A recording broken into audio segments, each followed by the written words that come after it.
সবাইকে স্বাগত জানাচ্ছি ভূত.com-এ। আশা করছি আপনারা সবাই ভালো আছেন, ভালোর তলে আছেন। যারা শুনছেন আমাদের তারা একটু অনুগ্রহ করে আমাদের ইমেল অ্যাড্রেসটা নোট করে নেবেন। আমাদের ইমেল অ্যাড্রেস russell.bhoot.com@gmail.com। আর সেই সাথে যারা শুনছেন অনুগ্রহ করে আমাদের ইউটিউব চ্যানেলটি সাবস্ক্রাইব করবেন। আমরা চলে যাচ্ছি আমাদের ঘটনায়। আসসালামু আলাইকুম প্রিয় লিসেনার্স, আশা করছি আপনারা সবাই ভালো আছেন, আল্লাহর অশেষ রহমতে সুস্থ আছেন। আমি মোহাম্মদ সিফাত আলম, ভূত.com-এর একজন মডারেটর, বলছি চট্টগ্রাম থেকে। আজ আমি আপনাদের সাথে যে ঘটনাটি শেয়ার করব তা কালেক্ট করেছি আমার পরিচিত এক আপুর কাছ থেকে। আপুর নাম মিথিলা। তিনি বর্তমানে ইউএই প্রবাসী। ঘটনায় প্রবেশ করার আগে ঘটনার ভেতরে থাকা ভুল ত্রুটির জন্য আমি ক্ষমা প্রার্থনা করছি। চলুন চলে যাই মিথিলা আপুর ঘটনায়। বলছেন মিথিলা আপু।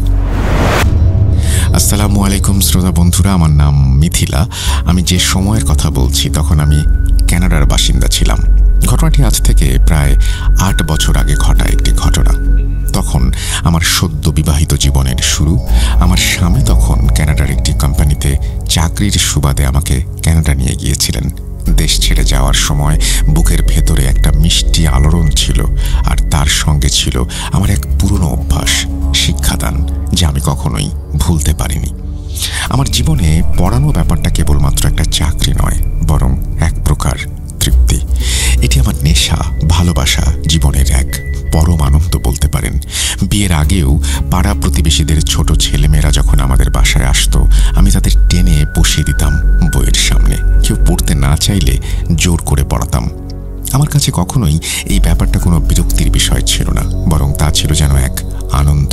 তাদের চোখে ঝিলিক, নতুন কিছু শেখার কৌতূহল, ছোট্ট ছোট্ট প্রশ্ন, এই সবই যেন আমাকে বাঁচিয়ে রাখত। বিদেশে পা রাখার পর প্রায় 1 বছর পর হঠাৎই মনে হলো আমি তো সেই আনন্দ থেকে বঞ্চিত হচ্ছি। তাই আমি আর দেরি না করে স্থানীয় একটি ইংরেজি মিডিয়াম স্কুলে আবেদন করলাম। সাক্ষাৎকারে আমার আগ্রহ আর অভিজ্ঞতা দেখে স্কুল কর্তৃপক্ষ আমাকে একটি জুনিয়র ক্লাসের শিক্ষিকা হিসেবে নিয়োগ দিলেন। ক্লাসের শিশুদের বয়স ছিল 5 থেকে 6 বছর। তাদের ছোট ছোট হাত, মিষ্টি কণ্ঠে কবিতা, সব মিলে যেন এক স্বর্গীয় দৃশ্য। প্রথম কয়েক মাসে আমি বুঝতেই পারিনি সময় কিভাবে উড়ে যাচ্ছে। তখন আমার নিজের কোনো সন্তান ছিল না। সকালবেলা ক্লাসে ঢুকতেই যেসব মিষ্টি আর ছোট্ট মুখগুলো আমার দিকে চেয়ে হাসত, তারা আমার একাকিত্ব দূর করে দিত মুহূর্তেই। নতুন দেশ, নতুন পরিবেশ, এই শিশুরাই হয়ে উঠেছিল আমার আপনজন। কিন্তু একদিন হঠাৎ করেই আমার জীবনে এলো এমন এক ছোট মেয়ে, যার সঙ্গে সাক্ষাৎ আমার জীবনের মোড় ঘুরিয়ে দিল। সেদিন অন্যান্য দিনের মতোই সবকিছু শুরু করেছিলাম। হালকা শীতের সকাল, জানালার পাশে বসে আমি ক্লাসের কাজগুলো গুছাচ্ছিলাম। এমন সময় প্রিন্সিপাল ম্যাডাম নিজে স্টাফ রুমে এসে হাজির, সঙ্গে একটি ছোট্ট মেয়ে। মেয়েটি কেমন যেন মলিন চোখে তাকিয়েছিল, যেন সারা জীবনের ক্লান্তি তার কচি মুখে জমাট বেঁধে আছে। ম্যাডাম বললেন, মিথিলা মিস, এই মেয়েটি নতুন ভর্তি হয়েছে, এর নাম ক্যাথরিন। আপনি ওকে নিজের মতো করে সবকিছু বুঝিয়ে দেবেন। একটু সেন্সিটিভ মেয়েটা, ও আপনার ক্লাসের নতুন ছাত্রী। আমি মেয়েটির দিকে তাকিয়ে রইলাম কিছুক্ষণ। লম্বা চুলে বিনুনি বাঁধা, চোখ দুটো যেন কোনো এক গভীর রহস্যে ডুবে আছে। আমি তার হাত ধরে ক্লাসের এক কোণে একটি খালি চেয়ারে বসিয়ে দিলাম। নিজের পকেট থেকে কিছু টফি বের করে দিলাম। আমি প্রায় সময়ই কিছু টফি নিজের কাছে রেখে দিতাম, কেননা ছোট বাচ্চাদের এগুলো দিলে ওরা যেমন খুশি হয়, তেমনি কথা শোনাতেও সহজ হয়। তাই আমি টফিগুলো সব সময় শিশুদের জন্য নিজের কাছে রাখতাম। আমার হাত থেকে টফি নিল সে, কিন্তু কিছু বলল না। কেন জানি না, তার চাহনিতে একটা আশ্চর্য মায়া ছিল। তার ঠোঁটে কোনো হাসি ছিল না, তবু সে যেন আমাকে আপন করে নিল মুহূর্তেই। প্রথম দিনগুলোতে সে অনেক চুপচাপ ছিল, অন্য কারোর সঙ্গে কথাই বলতো না। ক্লাসের অন্য বাচ্চারা যখন হইচই করত, খেলাধুলায় মেতে উঠত, তখন সে নিঃশব্দে আমার পাশে এসে দাঁড়াতো। আমি খুব ধীরে ধীরে তাকে বোঝার চেষ্টা করলাম। তার সঙ্গে নরম স্বরে কথা বলতাম, ছোট ছোট গল্প বলতাম, কিন্তু সে শুধু আমার চোখের দিকে তাকিয়ে থাকত। সময়ের সঙ্গে সঙ্গে এক অদ্ভুত সম্পর্ক গড়ে উঠল আমাদের মধ্যে। সে শুধু আমার সঙ্গেই কথা বলতো, অন্য কারো সঙ্গে না। এমনকি স্কুলের ব্রেকে সে বাইরে যেত না। আমি যেখানে থাকতাম সে সেখানেই চুপ করে বসে থাকতো। আমার একটা অভ্যাস ছিল, আমি ব্রেকের সময় নামাজ পড়তাম। মেয়েটিও সে সময় আমার সাথেই থাকতো। সে দেখতো আমি অজু করছি, জায়নামাজ বিছিয়ে বসছি, মাথা নিচু করে সিজদায় যাচ্ছি। একদিন সে হঠাৎ করে আমাকে বলল, মিস, আপনি কি করছেন? প্রতিদিন দেখি আপনি এমন করেন, এটা কি মিস? কি করেন আপনি এগুলো? আমি অবাক হলেও নরম স্বরে বললাম, আমি নামাজ পড়ছি, এটাকে নামাজ আদায় করা বলে। আমি মুসলিম, তুমি এটা হয়তো বুঝতে পারছো না, সে কারণেই। সে মাথা নেড়ে আবার চুপচাপ ডেস্কে ফিরে গেল।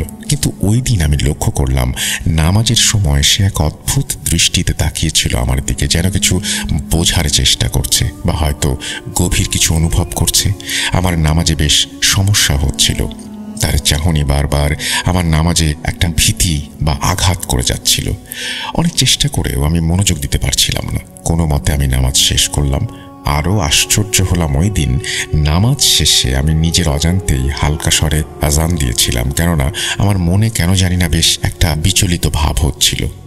সাধারণত আমি ক্লাসে আজান দিই না, কিন্তু সেদিন মনে হয়েছিল চারপাশে এক অদৃশ্য ভারী বাতাস জমে আছে, যেটাকে ভেদ করতে হলে আজানের মাধ্যমে আল্লাহকে ডাকতে হবে। আজানের শব্দটা কানে যেতে আমি লক্ষ্য করলাম মেয়েটি হঠাৎ কেঁপে উঠল। সে তখন জানালার দিকে মুখ করে দাঁড়িয়েছিল, কিন্তু তার ছায়াটা, মনে হলো তার ছায়াটা নড়ে উঠেছে। আমার দিকে তাকাচ্ছে, কিন্তু মেয়েটা তেমনভাবে নড়ছে না। ক্যাথরিন আমার কাছে এসে বলল, মিস, এসব বন্ধ করুন, দ্বিতীয়বার আর বলবো না। নামাজ পড়ছেন ভালো কথা, আজান দিতে হবে কেন? এসব বলার পর সে আরবিতে কিছু একটা বলতে শুরু করলো এবং অন্যদিকে মুখ করে দাঁড়িয়ে।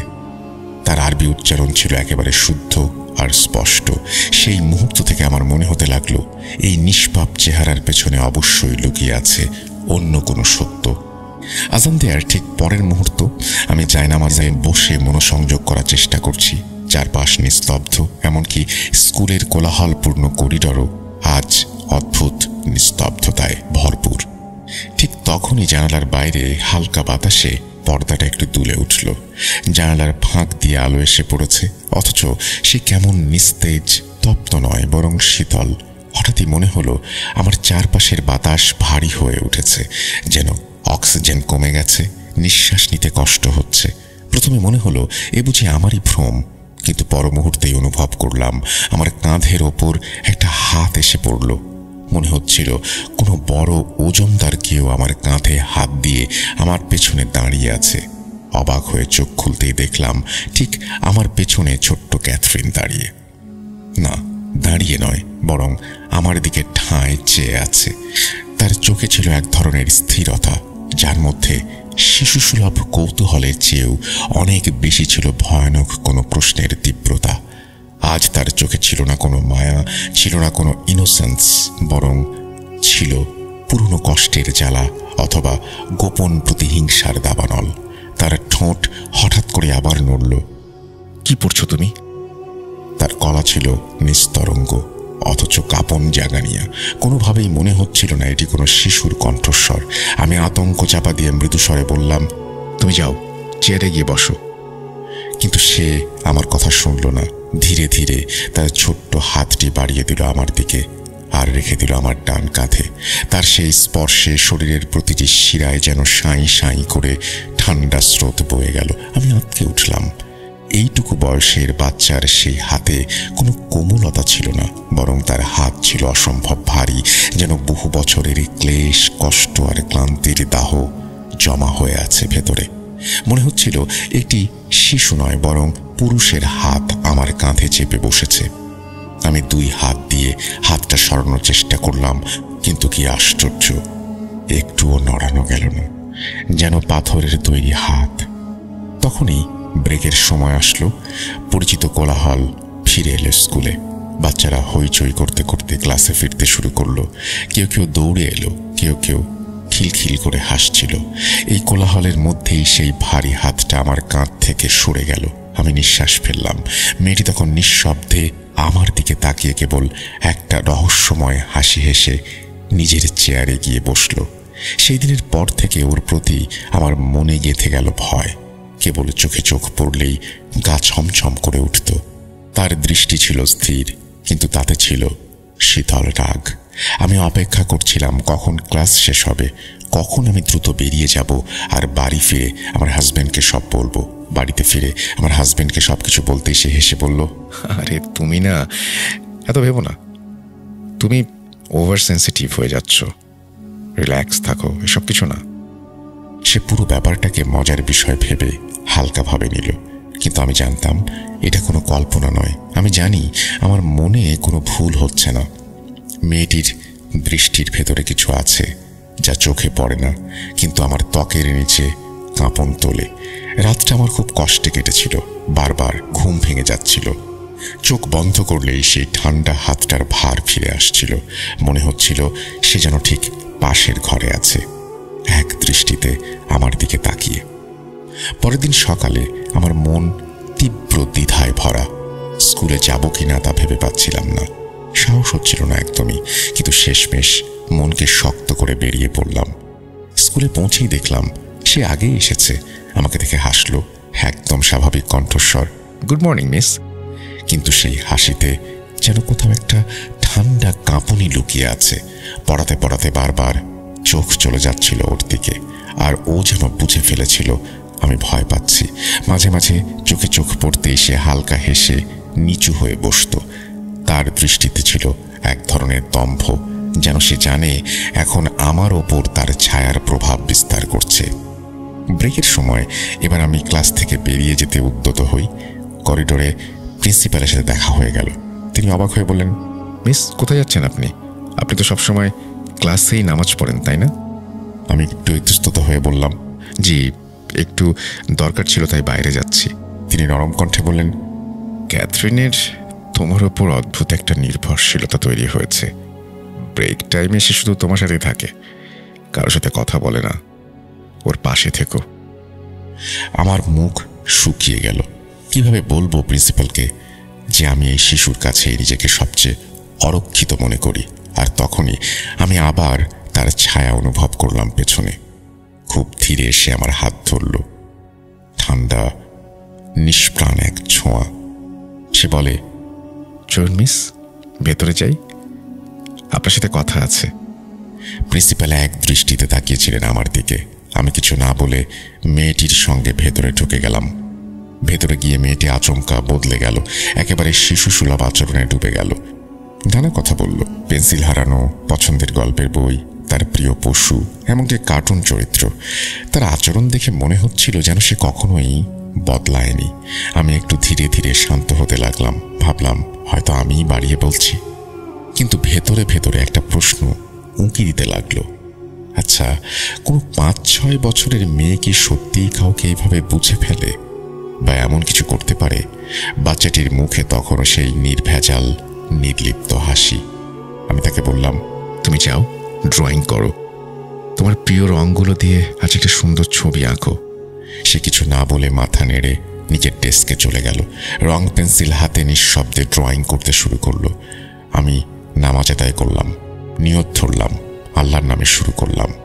কিন্তু আজ শান্তি যেন কোথাও নেই। সেজদায় যাবার আগে আমার মনে হচ্ছিল আশেপাশে এক অস্বচ্ছ ছায়া ঘুরে বেড়াচ্ছে। আমার সত্তার চারপাশে যেন এক অদৃশ্য পর্দা টেনে দেয়া হয়েছে। ভরা ক্লাসরুম, নিঃশব্দ। নিস্তব্ধতার মাঝেও এক ধরনের ঘন আওয়াজ যেন আমার কানে বাজছিল। আমি আল্লাহর ওপর ভরসা রেখে একাগ্রতার চেষ্টা করলাম। আমার ঠোঁট কাঁপছিল ধীরে ধীরে, কিন্তু মনের ভেতর ঢুকে পড়ছিল ভয়, খুব নিঃশব্দ এক ভয়, যার কোনো নাম নেই, রূপ নেই। আমার দু চোখ বন্ধ থাকলেও বুকের ভেতর দুলে উঠছিল একটা আতঙ্কের ঢেউ। সালাম ফিরিয়ে যখন বামে তাকালাম, মেয়েটি তখনও ডেস্কে বসা, মাথা নিচু, হাতে রং, কাগজে দাগ, সব ঠিকঠাক, কিন্তু তার চারপাশটা ঠিকঠাক মনে হচ্ছিল না। মনে হচ্ছিল ওর চারপাশে কিছু একটা ঘোরাফেরা করছে, এমন কিছু যা দেখা যায় না, শুধু অনুভব করা যায়। আমি নিজেকে শান্ত রাখলাম, ভয়কে জয় করতে মনে মনে আয়াতুল কুরসি পড়তে শুরু করলাম। এই পবিত্র আয়াত যখনই পড়ি মনে হয় আমার হৃদয় শক্ত হয়ে ওঠে, কিন্তু আজ উল্টোটা হচ্ছিল। আমি আয়াতের মাঝামাঝি পৌঁছতেই অনুভব করলাম আমার একেবারে গায়ের কাছে কেউ দাঁড়িয়ে আছে, নিঃশ্বাসে এক ধরনের শীতলতা, যেন কেউ একটা কোল্ড এয়ার স্প্রে করছে আমার দিকে। আমার গলার পাশে আমি চোখ তুলে তাকালাম। সামনে দাঁড়িয়ে আছে সেই মেয়েটি, অবিকল আগের মতো, কিন্তু এবার তার দৃষ্টিতে অন্য কিছুরই ঝিলিক। সে ধীরে ধীরে আমার কাছে এগিয়ে এলো, মুখ নামিয়ে আনলো আমার কানের কাছে। আমি বাকরুদ্ধ। তারপর সে আয়াতুল কুরসির আয়াতটি পড়তে শুরু করলো, ঠিক যেখানে আমি থেমেছিলাম। তার উচ্চারণে কোনো ভুল ছিল না। মেয়েটি একটা 5-6 বছরের শিশু। ও হয়তো কোনো কোরআনের আয়াতও এখন পর্যন্ত শোনেনি, অথচ সে পড়ছে। সে যেখানে বেড়ে উঠেছে সেখানে হয়তো এই আয়াত শোনাটা তার জন্য অস্বাভাবিক, অথচ সে পড়ছে ক্লাসরুমের মধ্যে আয়াতুল কুরসির শেষ অংশ নিখুঁতভাবে। ঘরটা ছোট হয়ে এলো, মনে হচ্ছিল দেয়ালগুলো আমাকে চেপে ধরছে। আমার পা দুটো অসাড় হয়ে গেল, দম আটকে আসছিল। কোনোভাবে নিজেকে সামলে আমি ক্লাস থেকে দৌড়ে বেরিয়ে এলাম, ছুটে গেলাম প্রিন্সিপালের অফিসে। দরজা ঠেলে ঢুকলাম। এই মুহূর্তে ক্যাথরিনের অভিভাবককে ডাকা দরকার, এটা কোনো সাধারণ বিষয় না। আমার কণ্ঠ কাঁপছিল, শরীর ঘামে ভিজে যাচ্ছিল। আমি যা বলছিলাম শুনে প্রিন্সিপালের চোখেও কিছুটা উদ্বেগ দেখা দিল। তিনি বললেন, ঠিক আছে, আমি কথা বলছি, তুমি একটু বিশ্রাম নাও। আমি আর থাকতে পারছিলাম না, হাফ ডে নিয়ে বেরিয়ে পড়লাম। মাথা ঘুরছিল, মনে হচ্ছিল যেন আমি কোনো দুঃস্বপ্নে আটকে গেছি। সেদিন রাতে আমার জ্বর এলো, শরীর অবশ হয়ে গেল। 1 সপ্তাহ শয্যাশায়ী ছিলাম। তারপর ঠিক 7 দিন পর আমি আবার স্কুলে ফিরে গেলাম। প্রিন্সিপাল আমাকে আবার অফিসে ডেকে পাঠালেন। ঘরে ঢুকতেই দেখলাম একটি ভদ্রলোক বসে আছেন, চোখে ক্লান্তি আর প্রশ্ন। এটাই মেয়েটির বাবা, প্রিন্সিপাল বললেন। আমরা বসে কথা বলতে শুরু করলাম। প্রথমে জানতে চাইলাম, আপনার স্ত্রী, উনি আসেননি? তিনি একটা নিঃশ্বাস ফেলে বললেন, ম্যাম, তিনি তো 2 বছর হলো মারা গেছেন। আমি তার কথা শুনে তাকে সমবেদনা জানাই আর তার মেয়ের আরবি জানার ব্যাপারে জিজ্ঞেস করি। তিনি অবাক হয়ে গেলেন। না, আমার মেয়ে তো আরবি জানে না, সে তো এখানেই বড় হয়েছে, আমাদের ঘরে কেউ আরবি শেখেনি। তখন আমি তাকে সবকিছু খুলে বললাম। তিনি শুনে স্তব্ধ হয়ে গেলেন। আমি বিশ্বাস করতে পারছি না, আমার মেয়ে আয়াতুল কুরসি পড়ছে। তার চোখের কোণে জল জমেছিল, যেন বুঝতে পারছিলেন তার মেয়ের মধ্যে কি যেন আছে, অথচ তিনি নিজেও তা ধরতে পারছেন না। আমার ভয় আরো বেড়ে গেল। যে ছন্দে মেয়েটি পড়ছিল তাতে কোনো ভয় পাওয়ার শিশুর মতো কাঁপুনি ছিল না, বরং ছিল এক দৃঢ় স্থিরতা। তার কণ্ঠ ছিল বহু যুগ ধরে শেখা, কোনো পুনর্জন্মে এসে পুনরায় উচ্চারণ করা শব্দমালা। সেই ভয়, সেই ধাক্কা আমার শরীর আর মনকে এতটাই আঘাত করেছিল, পরের কিছুদিন স্কুলেই আসতে পারিনি। সব সময় মনে হতো কেউ একজন অদৃশ্যভাবে আমার পিছু নিচ্ছে। যখন আমি সব চিন্তা ভাবনা শেষে আবার স্কুলে ফিরলাম, তখন ক্লাসে ঢোকার সঙ্গে সঙ্গে ক্যাথরিন ছুটে এসে আমার গলায় ঝাঁপিয়ে পড়ল। ছোট্ট হাতে আমাকে আঁকড়ে ধরে বলল, মিস, আপনি কোথায় চলে গিয়েছিলেন? আমার শরীর অবশ হয়ে গেল। তার স্পর্শে ভালোবাসা ছিল, কিন্তু একই সাথে এক অদ্ভুত শীতলতা, যা হৃদয় গলিয়ে দেয় না, বরং মনকে সাজিয়ে তোলে। তারপর একটি সপ্তাহ পেরিয়ে গেল শান্তভাবে। সে আর কিছুই করেনি। এরপর যা ঘটল তাতে আমি পুরোপুরি ভেঙে পড়লাম। সেই দিনটা ছিল অদ্ভুত, নিঃশব্দ এক দুপুর। সূর্যের আলো জানালার ফাঁক দিয়ে ক্লাসরুমে ঢুকছিল বটে, কিন্তু তাতে কোনো উষ্ণতা ছিল না। ছিল এক নিস্তরঙ্গ নিষ্প্রাণতা। ছাত্রছাত্রীরা তখন ব্রেকে। ক্লাসরুমটা প্রায় ফাঁকা। আমি আর মেয়েটা, সে এক কোণে বসে নিঃশব্দে রং পেন্সিল দিয়ে ড্রয়িং করছিল। ওর অদ্ভুত নীরবতা আমাকে বারবারই অস্বস্তিতে ফেলত। বয়স অল্প হলেও চাহনিতে ছিল বহু পুরনো ক্লান্তির ছাপ। আমি আমার ক্লাসে বসে খাতা দেখাসহ আরও কিছু কাজ করছিলাম। এমন সময় সে উঠে এলো আমার টেবিলের পাশে। মুখে সেই চিরচেনা নির্লিপ্ততা, চোখে যেন কুয়াশার মতো অদেখা কিছু। সে বলল, দেখুন তো, আমি আপনার ছবি এঁকেছি। একগাল হাসি দিয়ে ছবিটার দিকে তাকালাম, কিন্তু ছবি দেখে হাসি শুকিয়ে গেল আমার। সে যা এঁকেছে তা বোঝা যাচ্ছিল। চেয়ার টেবিলে বসে থাকা আমার অবয়ব, চোখে চশমা, মাথায় ওড়না, সবকিছু ঠিকঠাক, কিন্তু যা আমাকে সবচেয়ে বেশি শিউরে তুলেছিল, ছবিটিতে আমি একা ছিলাম না। আমার ঠিক পেছনে দাঁড়িয়েছিল আরেকটি অবয়ব। চুল এলোমেলো, মুখ অস্পষ্ট, চোখহীন, এক মানবাকৃতির ছায়া। রেখাচিত্রটি আঁকা ছিল এমনভাবে যেন আমি জানিই না যে আমার পেছনে কেউ দাঁড়িয়ে আছে, যেন কেউ আমাকে ঢেকে রেখেছে, ছায়ার নিচে বন্দি করে রেখেছে আমার অস্তিত্ব। আমি হতভম্ব হয়ে জিজ্ঞেস করলাম, এইটা কে দাঁড়িয়ে আছে আমার পেছনে? সে মাথা নিচু করে বলল, এটা তো আপনি। আমি একটু গম্ভীর স্বরে বললাম, না, আমি তো সামনে বসে আছি, আমার পেছনের মানুষটার কথা বলছি। এই প্রশ্ন শুনে সে হঠাৎ এমনভাবে আমার চেয়ারের পেছনে তাকাতে লাগলো যেন সেখানে সত্যিই কিছু আছে, আর সে তা দেখে ফেলেছে। তার চাহনি কঠিন হয়ে গেল, ঠোঁট নড়ে না, চোখে আতঙ্ক না, বরং এক ধরনের অস্বস্তিকর সংবরণ। সে কিছু বলল না। তার নীরবতা আরো বেশি গা ছমছমে লাগছিল। আমি এবার কঠিন কণ্ঠে বললাম, কে ওটা? চুপ করে থাকছো কেন? ঠিক সেই মুহূর্তে আমার চেয়ারটা হঠাৎ এমনভাবে কেঁপে উঠল যেন কেউ পেছন থেকে টেনে ধরেছে। চেয়ারের লোহার পায়াগুলো মেঝেতে ঘষ্টানোর শব্দ তুলে সামনের দিকে ঢলে পড়ল। আমি ঠক করে দাঁড়িয়ে গেলাম। বুকের ভেতর এমন জোরে ধুকপুকানি হচ্ছিল যেন শোনা যাচ্ছিল বাইরে থেকে। ক্লাসরুমটা ছিল ফাঁকা, বাতাস থমকে গিয়েছিল। মেয়েটি দাঁড়িয়ে অদ্ভুতভাবে আমার দিকে চেয়ে। আমি পেছনে তাকালাম, সেখানে কেউ ছিল না, কিন্তু মেয়েটার চোখে রাগ ছিল, অভিমান নয়, প্রচণ্ড রাগ। তার মুখ অন্ধকার হয়ে গিয়েছিল। সে চোখ সরিয়ে কঠিন পুরুষালী গলায় বলল, আজ তুই প্রথমবার আমার সাথে এরকম কথা বললি, আর যদি এরকম করিস তাহলে বুঝবি। আমি আর দাঁড়িয়ে থাকতে পারলাম না। মাথা ঘুরে গেল, চোখের সামনে সব অন্ধকার হয়ে গেল। সেখানে আমি অচেতন হয়ে পড়লাম। চোখ খুললাম বাড়িতে, আমার নিজের বিছানায়। পাশে বসে আছেন আমার হাজব্যান্ড। তার মুখে স্পষ্ট উদ্বেগের রেখা, মাথায় পানির ছিটা দিচ্ছিলেন তিনি। আমি দুর্বল গলায় বললাম, আমি কি বাড়িতে? তিনি হেসে বললেন, তুমি স্কুলে এমন অবস্থায় পড়েছিলে যে ওরা আমায় ফোন করেছিল। কি হয়েছে বলো তো? আমি কাঁপা কাঁপা গলায় খুলে বললাম সবকিছু। ছবি, ছায়া, চেয়ার নড়ানো, সেই ভয়ানক হুমকি। আমার কথা শুনে আমার হাজব্যান্ডের চোখে বিস্ময় ছড়িয়ে পড়ল। তিনি কিছুক্ষণ চুপ থেকে বললেন, মিথিলা, তুমি চাকরিটা ছেড়ে দাও। বুঝতেই তো পারছো এটা প্যারানর্মাল কিছু। কিন্তু তখনও আমি মানসিকভাবে প্রস্তুত ছিলাম না সবকিছু ফেলে দিতে। আমি বললাম, চাকরি এখনই ছাড়তে পারি না, ছুটি নিচ্ছি। পরদিন স্কুলে গিয়ে 1 মাসের ছুটি চেয়ে নিলাম। সবকিছু থেকে দূরে থাকার ইচ্ছেই প্রাধান্য পেল। 1 মাস পর আমি যখন স্কুলে ফিরলাম, এক সহকর্মী বলল, তুমি জানো ওই মেয়েটা স্কুলে আসেনি পুরো 1 মাস। আমার বুকের ভেতরটা হাহাকার করে উঠল। মনে হলো এই দূরত্ব যেন আমাদের দুজনের জন্যই প্রয়োজনীয় ছিল। কিন্তু সেই শান্তি বেশি দিন টিকল না। পরের দিনই মেয়েটি স্কুলে এসে হাজির। আমার দিকে তাকিয়ে বলল, আমি দুঃখিত, আপনাকে আর কখনো বিরক্ত করব না, শুধু প্লিজ আপনি ছুটি নেবেন না।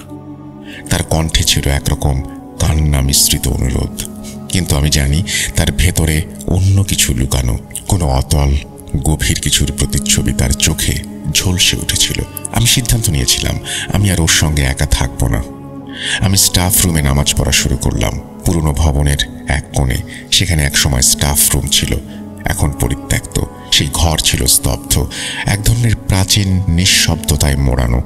কিন্তু যতবারই আমি নামাজে দাঁড়াতাম মনে হতো কেউ দরজার পাশে দাঁড়িয়ে আছে, নিঃশ্বাস নিচ্ছে আমার ঘাড়ের পেছনে। ছোট ছোট পায়ের শব্দ, পেছন থেকে আসা বাতাসের টান, মৃদু ফিসফিস, আবার কখনো নাম না জানা শীতল এক হাতের ছোঁয়া। সবচেয়ে ভয়ঙ্কর দিনটা ছিল যেদিন আমি নামাজের মাঝে স্টাফ রুমে ক্যাথরিনকে দেখি, কিন্তু আমি নামাজ শেষে সালাম ফিরিয়ে দেখি ঘরটা ফাঁকা। আমি আতঙ্কে ছুটে গেলাম ক্লাসে। সেখানে গিয়ে দেখলাম মেয়েটি আমার টেবিলের কাছে বসে ড্রয়িং করছে, আর যে সহশিক্ষককে দায়িত্ব দিয়েছিলাম সে স্বাভাবিকভাবে বসে আছে। আমি বললাম, ক্যাথরিন, কি এতক্ষণ এখানেই ছিলে? স্টাফ রুমে গিয়েছিলে নাকি? সহশিক্ষিকা বললেন, না, সে 1 মুহূর্ত এখান থেকে যায়নি। আমার চোখ অন্ধকার হয়ে গেল। ওর মতো দেখতে কে ছিল ওখানে? যে আমার পাশে দৌড়াচ্ছিল, আমার গায়ে স্পর্শ করছিল, সে কে? আমি তখন এক দোটানার ভেতর গভীরভাবে আটকে গিয়েছিলাম।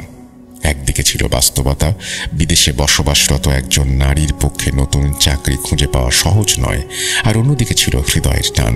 এক জায়গায় দীর্ঘ সময় কাজ করতে করতে সেখানকার পরিবেশই হয়ে ওঠে এক আত্মিক আশ্রয়।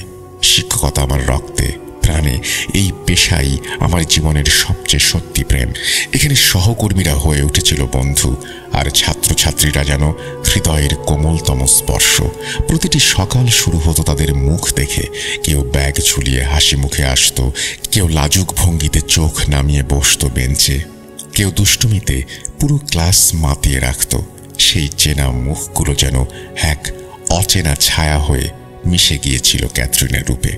এইসব ভাবতে ভাবতেই আমার মন ভারাক্রান্ত হয়ে উঠেছিল।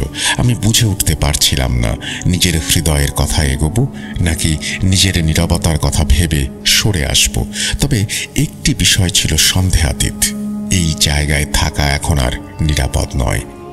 দিনে দিনে কিছু একটা যেন গিলে নিচ্ছে আমার মানসিক স্বস্তিকে। এই ভাবনাগুলো যখন নিঃশব্দে আমার বুকের ভেতরে লুকিয়ে কাঁপছিল, তখন ঘটল সেই ঘটনা যা সমস্ত দ্বিধা দ্বন্দ্বকে ঝাঁকুনি দিয়ে ভেঙে দিল। সেদিন দুপুরে আমি স্টাফ রুমে নামাজ পড়ছিলাম।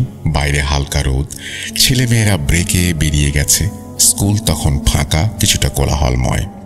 আমি সেদিন সেজদায় মাথা রাখতেই হঠাৎ কান পাততেই শুনলাম বিভ্রান্ত চিৎকার, পেছন পেছন দৌড়, কেউ যেন কান্না করছে, কেউ ছুটছে। আমি দ্রুত নামাজ শেষ করলাম, জায়নামাজ গুটিয়ে ছুটে গেলাম বাইরে। আমার ক্লাসরুমের সামনে বিশাল ভিড়, সামনে দাঁড়িয়ে অ্যাম্বুলেন্স। তাড়াহুড়োয় কেউ একজন স্ট্রেচারে শুয়ে আছে দেখতে পেলাম, যার মাথা থেকে গড়িয়ে পড়ছে রক্ত। আমার বুকের ভেতরটা জমে উঠল এক অসহনীয় শঙ্কায়। এই কি সেই শিক্ষিকা যাকে আমি মেয়েটির দায়িত্ব দিয়ে গিয়েছিলাম? হ্যাঁ, সেই। তার চোখ বন্ধ, মুখ বিবর্ণ, মাথা ব্যান্ডেজে মোড়ানো। কেউ বলল সে পড়ে গেছে, কেউ বলল আঘাত লেগেছে, কিন্তু প্রকৃত ঘটনা জানা গেল সিসিটিভি ফুটেজ দেখে। আর সেই ফুটেজে আমার বিশ্বাসের সীমা ছাড়িয়ে গিয়েছিল। ভিডিওটিতে দেখা গেল মাত্র 6 বছরের ক্যাথরিন একটা বিশাল লোহার গামলা এক হাতে তুলে ধরেছে, যা সাধারণত 2 জন মিলে না তুললে কোনোভাবেই তোলা সম্ভব নয়। সে সেই গামলাটি ছুঁড়ে মারল সরাসরি শিক্ষিকার মাথার দিকে। গামলাটি এক পাশ ছুঁয়ে পাশের দেয়ালে ধাক্কা খেয়ে পড়ে যায়। সবাই বলেছিল যদি সেটা সরাসরি মাথায় লাগতো তাহলে মৃত্যু নিশ্চিত। এই ভিডিও দেখে পুরো স্কুল স্তব্ধ, সহকর্মীরা চুপ। প্রিন্সিপাল চেয়ারে বসে মাথায় হাত দিয়ে বসে আছেন। তিনি ক্যাথরিনের বাবাকে ডেকে পাঠালেন, তাকে ভিডিও দেখালেন। তিনি থমকে গিয়ে চেয়ারে বসে পড়লেন, বললেন, আমি জানি না কি করে এটা সম্ভব, ও তো আমারই মেয়ে, কিন্তু এখন ওকে আমি ঠিক চিনি না। ওই দিন স্কুল সিদ্ধান্ত নিল ক্যাথরিনকে বহিষ্কার করা হবে। আমি সেই রাতে ঘুমোতে পারিনি, পুরো রাতে জেগেছিলাম। বারবার সেই দৃশ্য চোখের সামনে ভেসে উঠছিল। ছোট্ট একটি শিশুর হাতে কিভাবে এমন অতি প্রাকৃত শক্তি। আমার হাত পা কাঁপছিল, বুকের ভেতরে এক অজানা বোঝা জমে উঠেছিল। মনে হচ্ছিল যেদিন এই ঘটনা ঘটেছে সেদিন সেই শিক্ষিকার জায়গায় যদি আমি থাকতাম। এই প্রশ্নটাই আমাকে এক মুহূর্ত দাঁড়াতে দেয়নি। পরদিন সকালে আমি চূড়ান্তভাবে সিদ্ধান্ত নিলাম এই চাকরি আমার পক্ষে করা সম্ভব নয়। আমি সরাসরি স্কুলে গিয়ে রেজিগনেশন জমা দিলাম। ভাবছিলাম সবকিছু এখানেই শেষ, কিন্তু না, ভয়ের কাহিনী তো এখনো বাকি। একদিন সন্ধ্যায় হঠাৎ দরজায় ঘণ্টা বেজে উঠল। দরজা খুলে দেখি ক্যাথরিনের বাবা দাঁড়িয়ে আছেন, মুখে অবর্ণনীয় উদ্বেগ, হাতে একটি চিঠি। বললেন, ম্যাডাম, দয়া করে রাগ করবেন না। অনেক মিনতি করে স্কুল থেকে আপনার ঠিকানা নিয়েছি, আপনাকে একটা অনুরোধ করতে এসেছি। আমি স্থির হয়ে গেলাম। তিনি বললেন, আমার মেয়ে খুব অসুস্থ, সে অদ্ভুত আচরণ করছে। ঘুমের মধ্যে আপনাকে ডেকে চিৎকার করছে, বারবার বলছে মিসকে ডেকে আনো। অনেক অচেনা ভাষায় কথা বলে, আবার একই বাক্য ঘুরিয়ে ফিরিয়ে বলে। মিস নাইলে আমি শান্ত হব না। আমি ওর এই অবস্থা দেখতে পারছি না। আমার গলা শুকিয়ে গেল। আমি ভীত, বিভ্রান্ত, মানসিকভাবে বিধ্বস্ত হয়ে বললাম, দুঃখিত, আমি সাহস পাই না। আমি চাই না ওর সামনে আর দাঁড়াতে। আমি খুব কষ্টে সব ভুলতে পেরেছি, এখন আর ফিরতে চাই না। তিনি অনেকবার আমাকে বললেন, প্রায় মিনতি করে বললেন, শেষবারের মতো ওকে দেখে যান। আমি চুপচাপ দরজার পাশে দাঁড়িয়ে রইলাম। তার অনুরোধ শূন্যে ঝুলে রইল। তার যাওয়ার প্রায় 1 মাস পর খবর পেলাম ক্যাথরিন মারা গেছে। সম্পদটি আমাকে দেয় আমার সেই শিক্ষিকা বন্ধু। ফোনের ওপাশ থেকে এক দীর্ঘশ্বাস। আমি কেবল বলেছিলাম, আল্লাহ জানে ওর জন্য কি অপেক্ষা করছিল। তিনি বললেন, আমরা তার শেষ বিদায় অনুষ্ঠানে যাচ্ছি, তুমিও চলো না। আমি বললাম, না, আমি পারবো না। ক্যাথরিনের অনুষ্ঠান থেকে ফেরার পর সেই বন্ধু আমার বাসায় এলো। আমাদের মধ্যে কথোপকথনের এক পর্যায়ে সে বলল, ক্যাথরিনকে শেষবার দেখার সময় কিছু ভয়ঙ্কর ব্যাপার ঘটেছে। আমি চমকে তাকালাম। সে বলল, তার কফিনটা এত ভারী ছিল যে 4 জনেও তা বহন করতে পারছিল না। ও তো 6 বছরের একটা শিশু, এত ওজন কি করে? আর সবচেয়ে ভয়ানক, ওর মুখটা খোলা ছিল। আমরা যখন মুখ দেখতে গিয়েছিলাম দেখলাম চোয়াল হাঁ করা, চোখগুলো বড় বড় স্থির হয়ে আছে। একটা অজানা আতঙ্কে জমে গিয়েছিলাম। মনে হচ্ছিল মৃত্যুর আগ মুহূর্তেও ভয়ঙ্কর কিছু দেখেছে, এমন কিছু যেটা কোনো মানুষ দেখতে পারে না। আমি আর কিছু শুনতে পারছিলাম না। মনে হচ্ছিল ঘরের বাতাস ভারী হয়ে উঠেছে। আমি উঠে গিয়ে দ্রুত ওযু করলাম। নামাজে দাঁড়িয়ে শুধু প্রার্থনা করছিলাম, হে আল্লাহ, তুমি জানো সে কে ছিল, আমি জানি না, কিন্তু তুমি জানো। তুমি জানো সে কার হাতে বন্দী ছিল। আমি শুধু চাই আমাকে তুমি এর থেকে রক্ষা করো। এই 1.5-2 মাসের অভিজ্ঞতা ছিল আমার জীবনের সবচেয়ে ভয়ঙ্কর অধ্যায়। আজও আমি স্কুলে ফিরে যাইনি, চাকরি নেইনি, ফিরে দেখিনি সেই পথ। যা ঘটেছিল তা মানুষী অভিজ্ঞতার বাইরে। ওর ভেতরে কিছু একটা ছিল যা ছিল অশুভ, অশরীরী। আজ 8টা বছর পার হয়ে গেছে, কিন্তু এখনো তার ছায়া আমি ভুলতে পারিনি। প্রিয় লিসেনার্স, এই ছিল মিথিলা আপুর ঘটনা। আশা করি আপনাদের ঘটনাটি ভালো লেগেছে। আজ বিদায় নিচ্ছি, জলদি ফিরে আসবো নতুন কোনো এপিসোডে নতুন কোনো ঘটনা নিয়ে। ততদিন পর্যন্ত সবাই ভালো থাকবেন, সুস্থ থাকবেন, আর ভূত.com-এর সাথে থাকবেন। আল্লাহ হাফিজ। এই বলে আমাদেরকে ঘটনাটি যিনি পাঠিয়েছেন তিনি তার ঘটনা শেষ করেছেন। আপনাদের এই ঘটনাটি কেমন লাগলো সেটা আমাদেরকে অবশ্যই জানাবেন, এবং আমাদের যদি ঘটনাটি ভালো লাগে অবশ্যই লাইক দিবেন, কমেন্ট করবেন, এবং সেই সাথে শেয়ার করতে ভুলবেন না। সিফাত আলম, আপনাকে ধন্যবাদ ঘটনা পাঠানোর জন্য, এবং আশা করছি পরবর্তীতেও আপনার ঘটনা আমরা পাবো। আমরা চলে যাব আমাদের পরবর্তী ঘটনায়।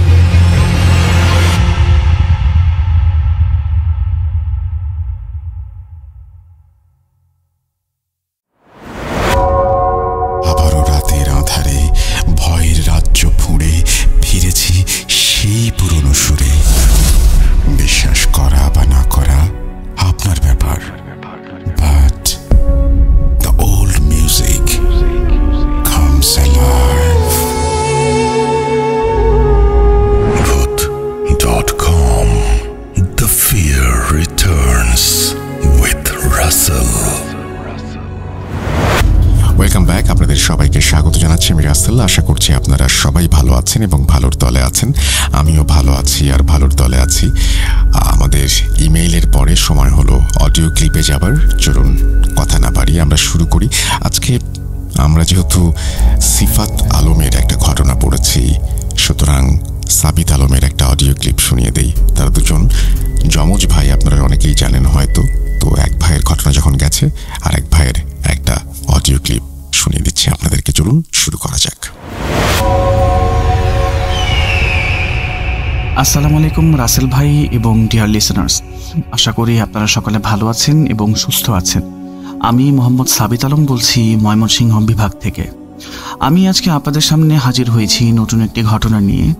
যে ঘটনাটি আমাকে বলেছেন ইন্ডিয়াতে থাকা একজন ভাই। বর্তমানে যদিও তিনি পাকিস্তানে থাকেন, কিন্তু দেশ ভাগ হওয়ার আগে ওনার সম্পূর্ণ ফ্যামিলি থাকতেন ইন্ডিয়ার দিল্লিতে। তো উনি আমাকে যেভাবে ঘটনাটি বলেছেন আমি সেভাবেই আপনাদের নিকট উপস্থাপন করছি, নিজের ভাষায় আর কি। ওনার নাম ছিল সুলেমান। তো সুলেমান ভাই যেই ঘটনাগুলি আমাকে বলেছেন, উনি মূলত 3টা ঘটনা আমাকে বলেছেন, এবং 3টা ঘটনাই উনি শুনেছেন ওনার দাদার কাছ থেকে। এটা তৎকালীন প্রায় 1947 সালের আগের ঘটনা হবে। তো ওনার দাদার কাছে ওনারা ভাই বোনেরা বা কাজিনেরা প্রায় সময় আবদার করতেন যে দাদা আমাদেরকে ভূতের গল্প শোনাও, বা জিন্নাত বা জিনের গল্প শোনাও। তো ওনার দাদা ওনাদেরকে শোনাতেন। মাঝখানে একদিন ওনার দাদা ওনাদেরকে 3টা ঘটনা বলেন যেগুলি আসলে সত্যি ঘটনা।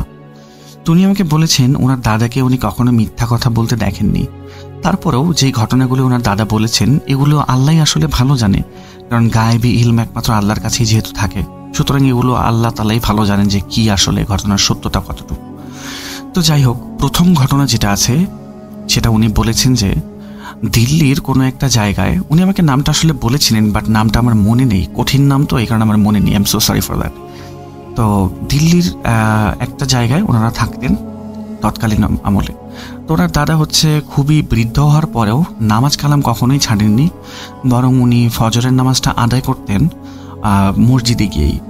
তো একদিন হচ্ছে ভোরবেলা ওনার দাদা মসজিদে ফজরের নামাজ আদায় করতে যান। মোটামুটি প্রায় 2-3 মিনিট হাঁটতে হয়।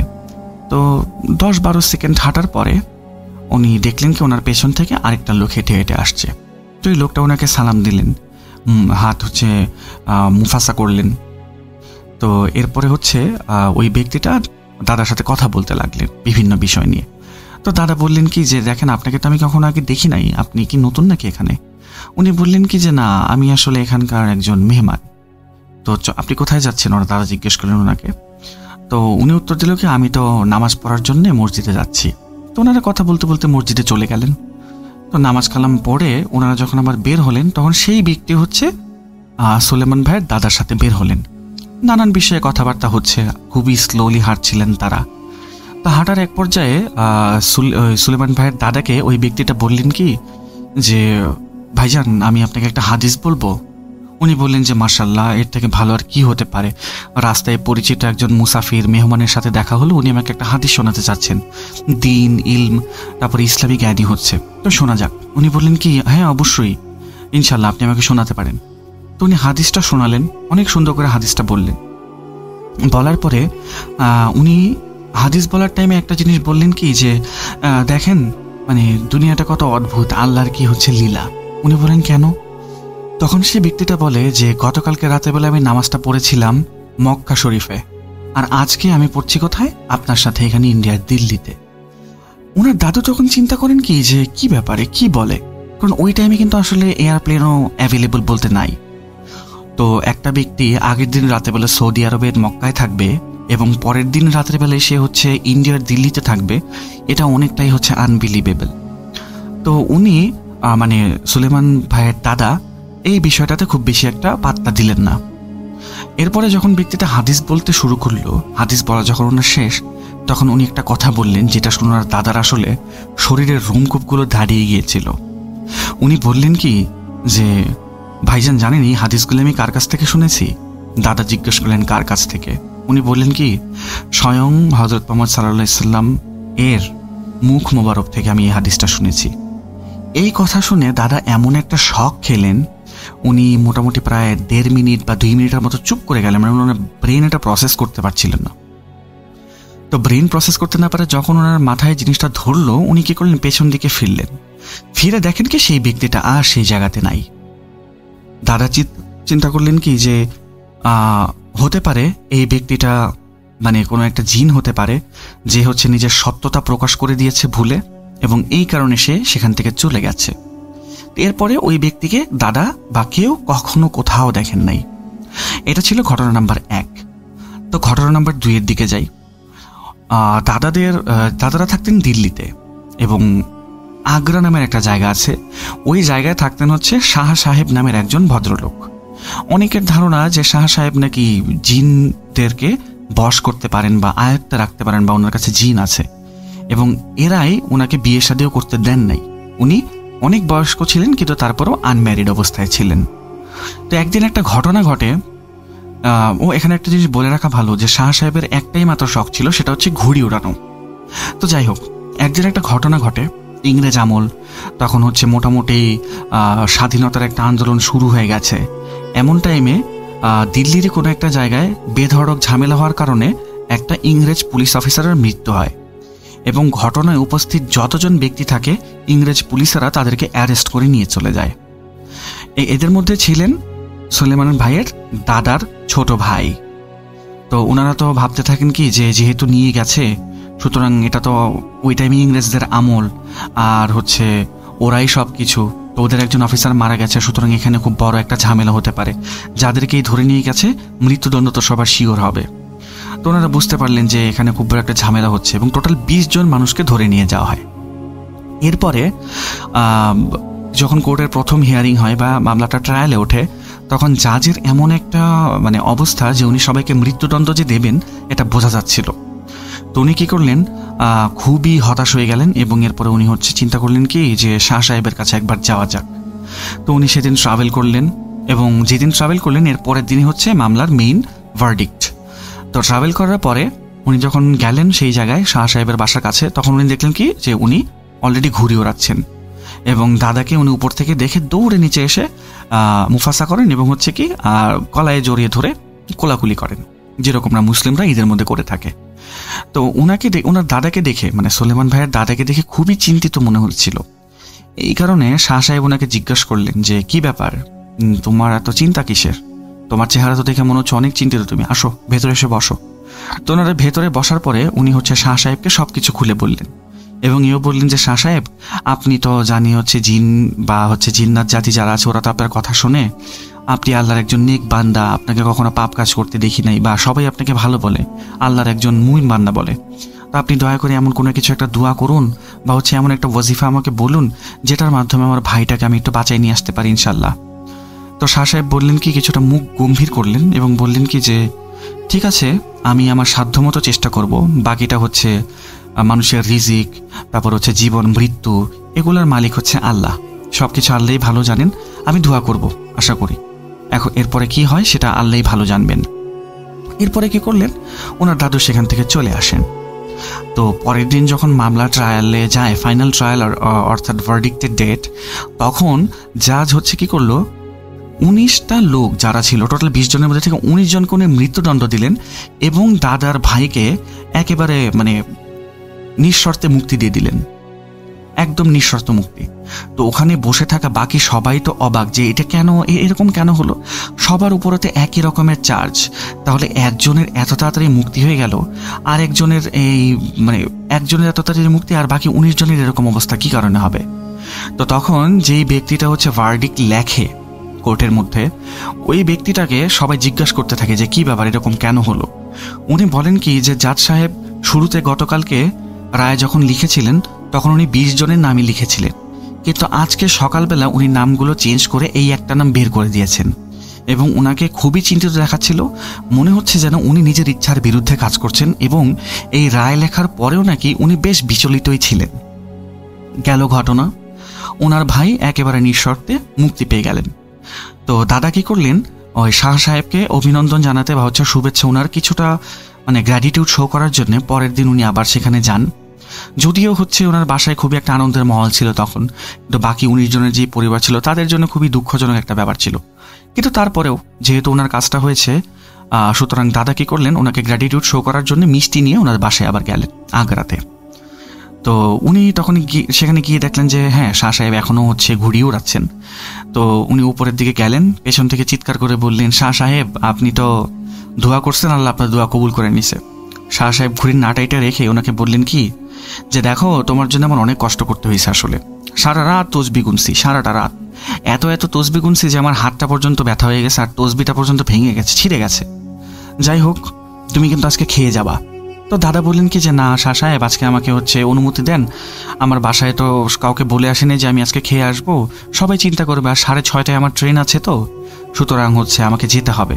আর ইংরেজ আমল যেহেতু, ওরা টাইমের একেবারেই পাকাপোক্ত হয়, টাইম টু টাইম কাজ করে, 1 মিনিট লেট হলেও আসলে ওই টাইমে ট্রেন মিস হয়ে যেত দাদার। কিন্তু শাহ সাহেব হচ্ছে কি করলেন, চিৎকার করে বললেন যে দেখো, আমি তোমাকে বললাম আজকে তোমাকে খেয়ে যেতে হবে, আর কোনো দ্বিতীয় কথা নাই এখানে। তো উনি চিন্তা করলেন যে যেই ব্যক্তি এতটুকু বড় একটা সাহায্য করলো, হেল্প করলো, তো ওনার কথা আসলে কিভাবে ফেলি, তো খেয়ে যাই। তো উনি বললেন কি যে আপনি হচ্ছে ইয়াতে বসেন, আর তুমি হচ্ছে এই দাওয়াখানায় বসো, আমি খাবার নিয়ে আসতেছি। তো উনি দাওয়াখানায় বসার 5 মিনিটের মধ্যে শাহ সাহেব কতগুলো প্লেট নিয়ে আসলেন খাবারের, অনেকগুলো সুন্দর সুন্দর খাবারের প্লেট। খাবার খাওয়ার পরে শাহ সাহেব হচ্ছে দাদুকে বললেন যে এখন তোমাকে অনুমতি দিলাম, তুমি এখন যেতে পারো। মোটামুটি তখন প্রায় 6:30 বেজে গেছে, আর ট্রেনটা ছিল 6:30টার দিকেই। তো 6:30 বেজে যাওয়ার কারণে উনি চিন্তা করলেন ট্রেন তো ধরতে পারবো না, বাট তারপরও স্টেশনে চলে যাই, সেখানেই হচ্ছে কোনো একটা কটেজ বা কোনো একটা রুম নিয়ে আমি আজকে রাতটা এখানে কাটাই দিব। তো উনি যখন স্টেশনে গেলেন, স্টেশনে তো কোনো ট্রেন নেই। উনি যখন রুম খুঁজতেছেন তখন দেখেন দূর থেকে একটা ট্রেন আসতেছে। উনি দেখলেন কি এটাই তো দিল্লিগামী ট্রেন, তাহলে এই ট্রেনে এত লেট করলো কি কারণে? তখন অলরেডি প্রায় 7টা বেজে গেছে। তো ট্রেন আসার পরে উনি দেখলেন কি ট্রেনের যেই ইঞ্জিনের ড্রাইভার আছে, সেই ড্রাইভারটা হুম্বি তম্বি করে নামলো ট্রেন থেকে। নামার পরে ওনাকে বেশ বিচলিত দেখাচ্ছিল, কারণ ইংরেজদের আমল তো 1 মিনিট লেট হলেও হচ্ছে চাকরি চলে যায়, পুরো ক্রু বাদ করে দেয় মানুষ। তো ওখানে তার 1 ঘন্টা লেট, না জানি তার সাথে কি হয়। তো উনি কী করলেন, ড্রাইভারকে জিজ্ঞেস করলেন যে ড্রাইভার সাহেব, ট্রেনের এই অবস্থা কী কারণে 1 ঘন্টা লেট কেন আজকে?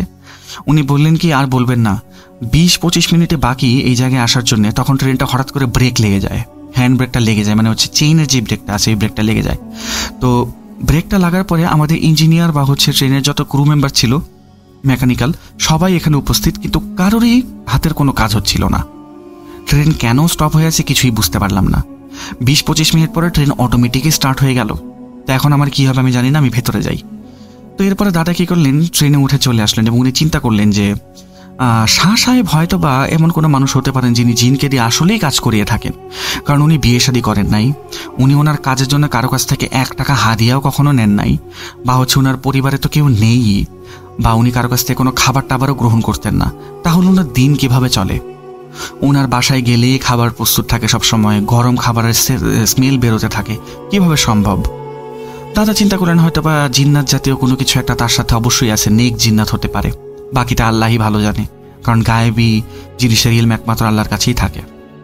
যাই হোক, এবার 3 নম্বর ঘটনায় আসি। যখন সুলেমান ভাইয়ের দাদারা পাকিস্তানে চলে যান, দেশ ভাগ হওয়ার পরে, ইন্ডিয়া পাকিস্তান যখন ভাগ হয়ে যায় তখন তারা চলে যায়।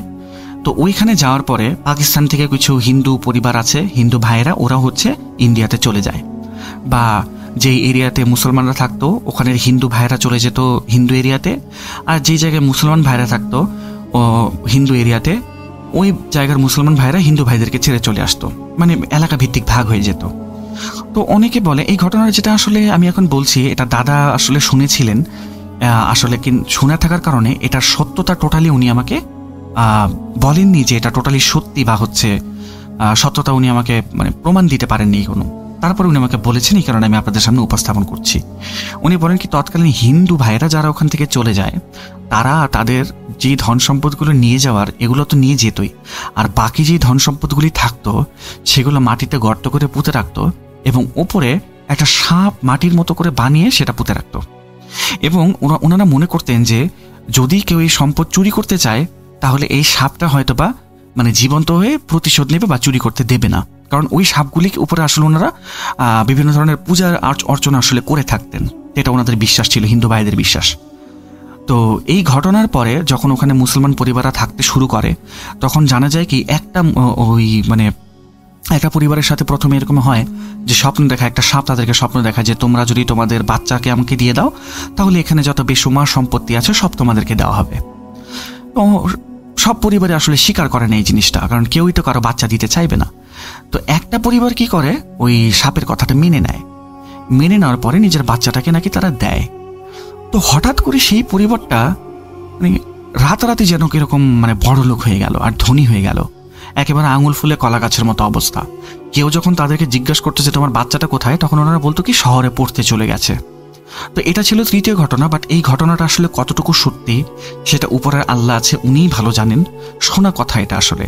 কিন্তু দাদা একটা জিনিস দেখেছিলেন, ওই পরিবারের সাথে দাদার দেখা হয়েছিল আসলে, যেই পরিবারটি সেই সাপের শর্তটা মঞ্জুর করেছিল তার সাথে তাদের সাথে দেখা হয়েছিল, এবং তাদের বাচ্চাকে এরপরে কখনোই দেখা যায় নাই। ইভেন সুলেমান ভাইয়ের দাদা বাবা কেউই দেখতে পারে নাই। তো এই ছিল আসলে 3টা ঘটনা সুলেমান ভাই ওনার দাদার জবানে আমাকে শেয়ার করেছেন। ধন্যবাদ সুলেমান ভাইকে। আর লিসেনার্স, আপনাদেরকে অনেক ধন্যবাদ ঘটনাটি মনোযোগ দিয়ে শোনার জন্য, এবং ধন্যবাদ রাসেল ভাই ঘটনাটি প্লে করার জন্য।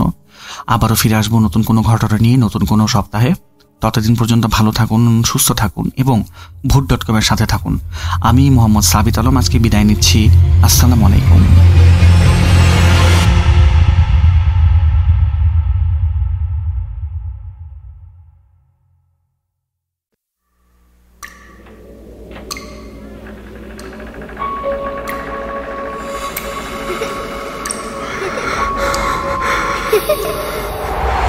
লুকোচুরি খেলবে? লুকোচুরি তুমি লুকাও, আমি ঠিকই তোমাকে খুঁজে পাবো।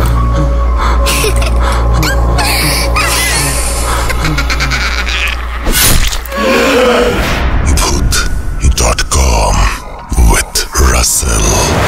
Welcome back. আপনাদের সবাইকে স্বাগত জানাচ্ছি আমি রাসেল। আশা করছি আপনারা সবাই ভালো আছেন, ভালোর দলে আছেন। একটি ঘটনা পড়ব এবং সেই ঘটনাটি আশা করছি আপনাদের ভালো লাগবে। চলুন কথা না বাড়িয়ে শুরু করা যাক। আসসালামু আলাইকুম রাসেল ভাই, আশা করি ভালো আছেন, আপনি সবসময় ভালোর দলে থাকেন। আমি আসাদ আহমেদ, অনেক দিন ধরে ভূত.com-এর পাশে আছি। কিছুদিন আগেও আমার একটা ঘটনা সিলেক্টেড হয়েছে, হয়তো অডিয়েন্স এবং আপনার মন জয় করতে পেরেছি। ব্যবসায় বিজি থাকি তাই সময় পাই না, তবুও আবারও লিখতে বসলাম। আমার আজকের ঘটনার শিরোনাম পাংশা ব্রিটিশ রেল ব্রিজ এলাকায় মাথা কাটা ব্রিজ নামে পরিচিত।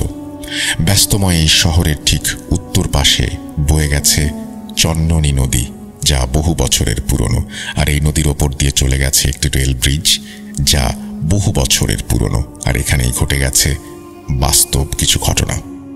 অতীত শুনেছি এই ব্রিজে নাকি পাক সেনারা নিরীহ বাঙালিদের ধরে এনে গলা কেটে ফেলে দিত, এবং এর পাশেই রয়েছে একটা বটগাছ যেটার নিচে গণকবর বা মানুষকে হত্যা করে পুঁতে রাখা হতো। এরপর থেকেই শুরু হয় ভয় এবং বিভ্রান্তি।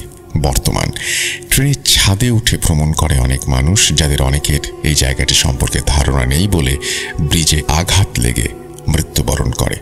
এই ব্রিজের ঠিকানা সোজা এসে শুয়ে পড়লে শুধু মানুষ বাঁচে, তাছাড়া আঘাত লেগে চূর্ণ বিচূর্ণ হয়ে যায় দেহ। মূল ঘটনায় আসা যাক।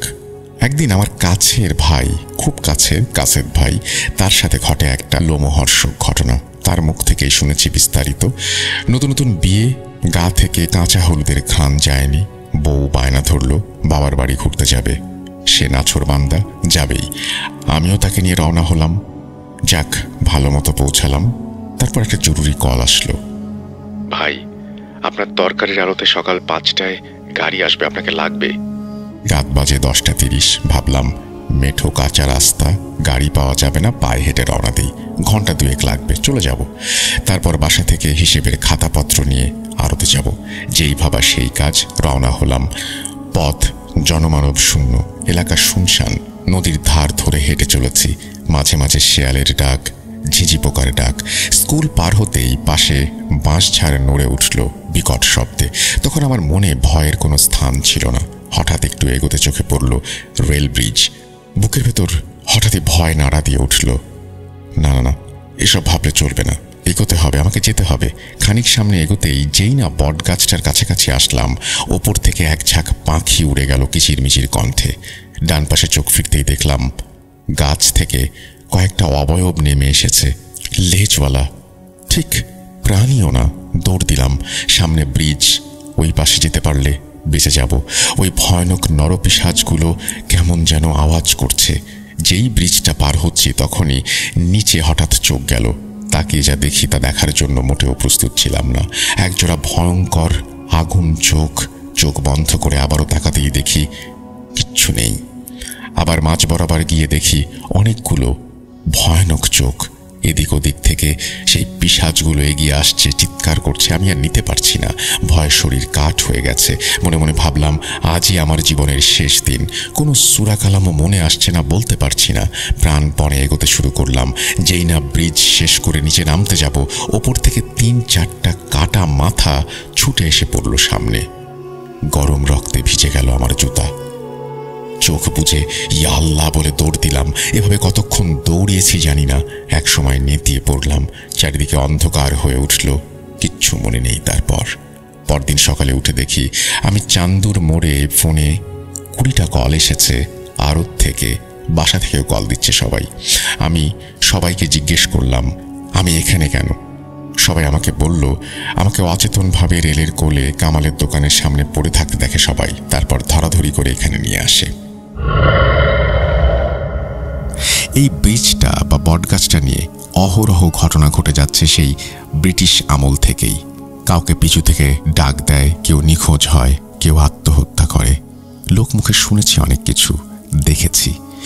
এই ভয়াবহ বিপর্যস্ত মৃত্যুপুরী কি নীরবে ঘটনাগুলো ঘটিয়ে যাবে, নাকি এরও শেষ আছে? এভাবেই চলে আসছে শত শত বছর ধরে একই ঘটনা। এসব ঘটনা সত্যি কিনা তা যাচাই করতে চাইলে আসবেন, শুনবেন, আর ইমেইলে ব্রিজের কিছু ছবি পাঠিয়ে দেব। নাম্বার দিলাম, সিলেক্ট হলে জানিয়ে দেবেন। এই বলে তিনি তার ঘটনা শেষ করেছেন। যদি আপনাদের ঘটনাটি ভালো লাগে অবশ্যই আমাদেরকে জানাবেন। খুব ছোট্ট ঘটনা, কিন্তু আমরা শোনালাম আপনাদের। আশা করছি আপনাদের ভালো লেগেছে।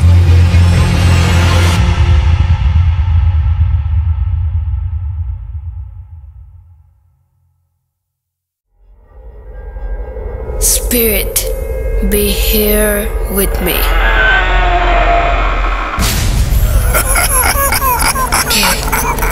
কে তুমি? Bhoot.com.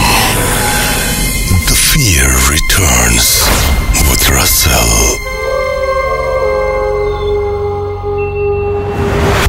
আরও একবার আপনাদের সবাইকে স্বাগত জানাচ্ছি আমি রাসেল। আশা করছি আপনারা সবাই ভালো আছেন এবং ভালোর দলে আছেন। কেমন লাগলো অডিও ক্লিপটি আমাদের অবশ্যই জানাবেন। আমরা চলে যাব আমাদের পরবর্তী অডিও ক্লিপে। আশা করছি এটাও আপনাদের ভালো লাগবে। কথা না বাড়িয়ে চলুন শুরু করা যাক।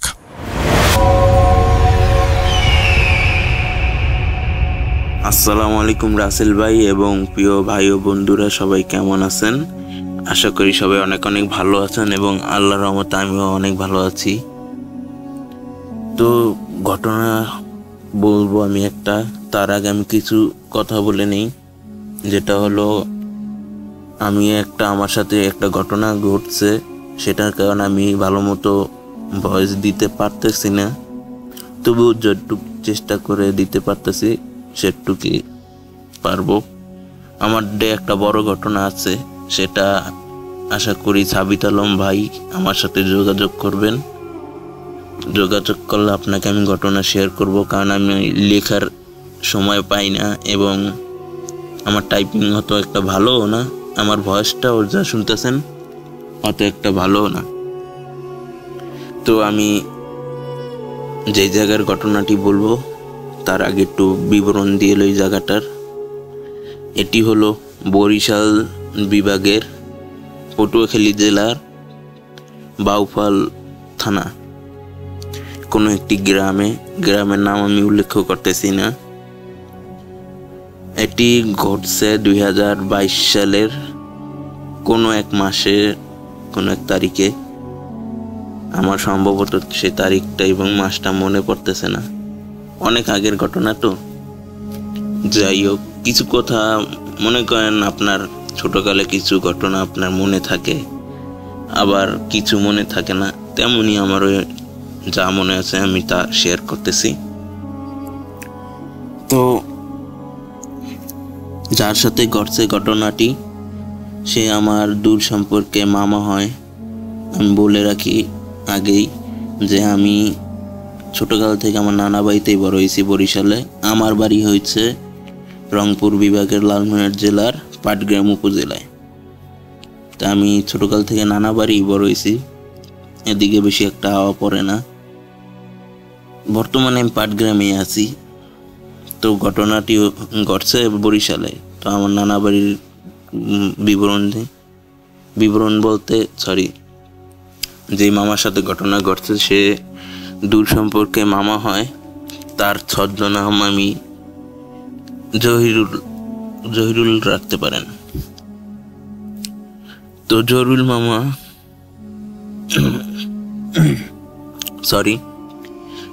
মামা আপনারা জেনে থাকবেন, যারা খেতে গরু ঘাস খাওয়াইতে নিয়ে যায় তারা কিন্তু প্রতিদিন দুপুরে করে গরুকে পানি খাওয়ানোর জন্য বালতিতে করে ফ্যান বা পানিতে লবণ মিশিয়ে নিয়ে যায় গরুরে খাওয়ানোর জন্য। ঠিক তেমনই জহিরুল মামা একদিন দুপুরে গেল গরুরে পানি খাওয়াইতে। সেই যে গেল, দুপুর থেকে সন্ধ্যা হয়ে গেল, এখন পর্যন্ত ফিরল না। তো দেখতে দেখতে তার বাপে খেতে গেল, যে দেখলো গরুটি তেমনই আছে, জায়গাটা আছে, বালতিও তেমনই আছে, কিন্তু তাকে আর খুঁজে পাওয়া যাচ্ছে না। এমন পরে সে চিল্লাচিল্লি করতে করতে পুরো গ্রামবাসীকে একত্র করলো, আমিও ছিলাম সেখানে। তো আমরা সবাই মিলে তাকে খুঁজতেছি, বিভিন্ন গ্রামে 2 গ্রাম 3 গ্রাম খুঁজি, তাকে পাই না।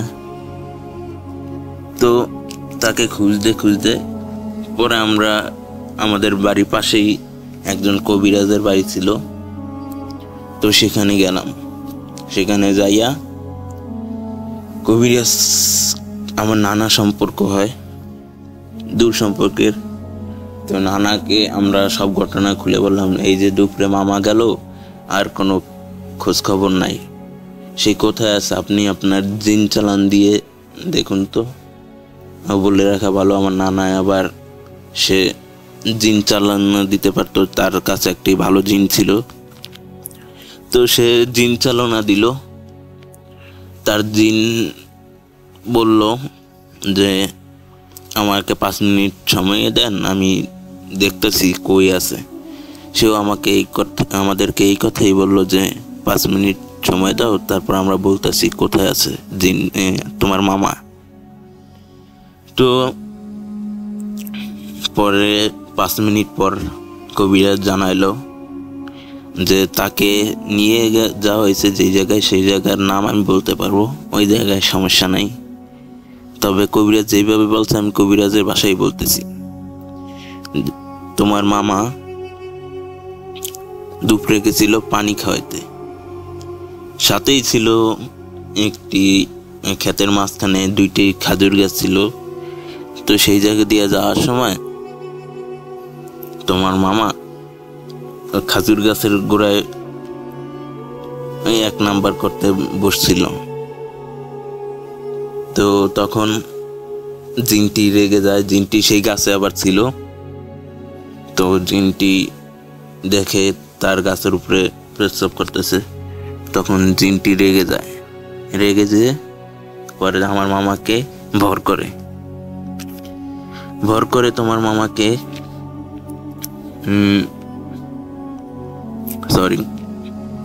ভর করে তোমার মামাকে নিয়ে যায়, তার দেশে নিয়ে যেতে চায়। তাই সে তোমার মামাকে ভর করে সে রওনা দেয়। আমার মামা আবার মনে করেন তার জিন তার উপরে ভর করছে না, তো হেঁটে হেঁটে যাচ্ছে। কোন জায়গায় যাচ্ছে কবিরাজ সব আমাদেরকে বলে দিতেছে। কয়ে তোমরা দেখবা এই গ্রাম থেকে 3 গ্রাম আগে, সে বেশি দূর নিতে পারে নাই জিনটি আমার মামাকে। 3 গ্রাম আগে দাসপাড়া নামে একটি জায়গা, সেটি আপনার পটুয়াখালী যারা আছেন তারা চেনবেন। দাসপাড়া এলাকার বাজারটার নাম আমার মনে পড়তেছে না। তো ওই বাজারের এক বট গাছের নিচে আমার মামাকে শোয়াই রাখা হয়েছে, কারণ জিনটি বেশি দূর নিতে পায় নাই।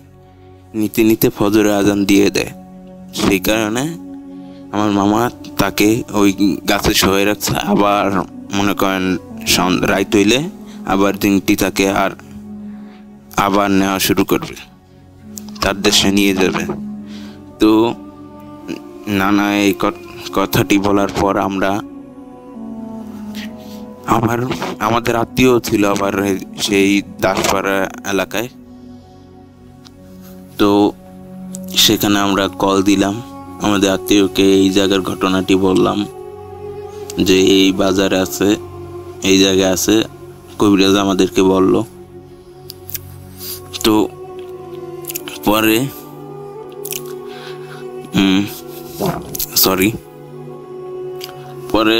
হেরা গেল, খোঁজ দেখলো এই বট গাছের এই জায়গা আছে নাকি।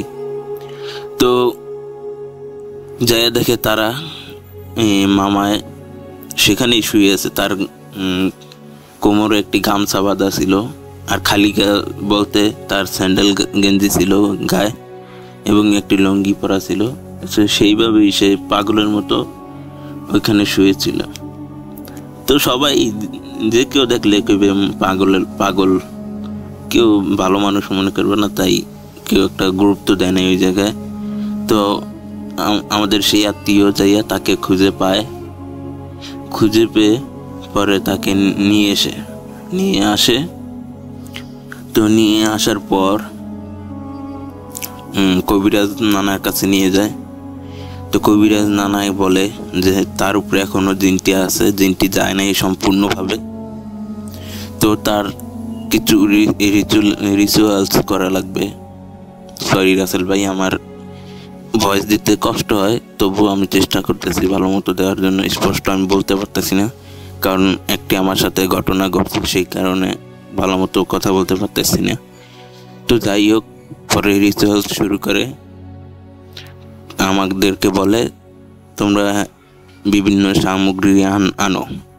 প্রথমত এক জোড়া ডাব আনতে বলে, তারপর তোমার লাল কালারের গামছা আনতে বলে, এবং একটি মাটির হাড়ি আনতে বলে, এবং তারপর নতুন লুঙ্গি, তারপর একটি গেঞ্জি আনতে বলে। তাকে ওই গোসল করানোর পর তাকে গোসল করাবে ক্ষেতের মাঝখানে নিয়ে, যে জায়গায় তার সাথে ঘটনাটি ঘটছে রাত্রে। তাই একটি লুঙ্গি, একটি জামা এবং একটি গামছা আনতে বলে, এবং সাথে এক জোড়া মোরগ আনতে বলে। মুরগি হইলে চলবে না, মোরগই লাগবে। তো আমরা আরো কিছু বলে, সেগুলোর নাম আমার মনে পড়তেছে না, কালিজিরা, তারপর আরো কিছু আছে 2-3টা আইটেম, সেটি আমরা মনে পড়তেছে না। তো যাই হোক, আমরা আইনা কবিরাজ নানাকে দেই। তো দেওয়ার পর নানা ঠিক রাত 12টার সময় মামাকে নিয়ে যায়। ওখানে যাওয়ার সময় নানা বলছিল 3 জন থাকবে। সে সঙ্গে আমরা যাইতে পাই নাই, কারণ আমরা ছিলাম বেশি একটা বড়ও না। তো 3 জন সাহসী শরীর গেছে। আমার মামা গেছিল, আপন মামা, এবং ওই দূর সম্পর্কের মামার বাপ গেছিল, এবং আরেকজন গেছিল আমার খালু। এই 3 জন গেছিল, আর কবিরাজ সহ 4 জন, আর মামা তো আছে। তো হেরা গেল। যাওয়ার পর বাকিটা আমি আমার মামার মুখ থেকে শুনছি, মামার ভাষায় বলতেছি। আমরা যখন সেখানে গেলাম, যাওয়ার পর তোমার মামাকে গোসল করানো হলো। প্রথমত তাকে কিছু সিঁদুর তার কপালে দেওয়া হলো, হাতে দেওয়া হলো, এবং তেল মালিশ করা হলো, এবং তাকে গোসল করা হলো। গোসল করানোর পর ডাব জোড়ায় কিছু চুনের মতো একটি পাউডার দিয়ে কিছু আর্ট করা হলো, সেটি আরবি ভাষায় ছিল।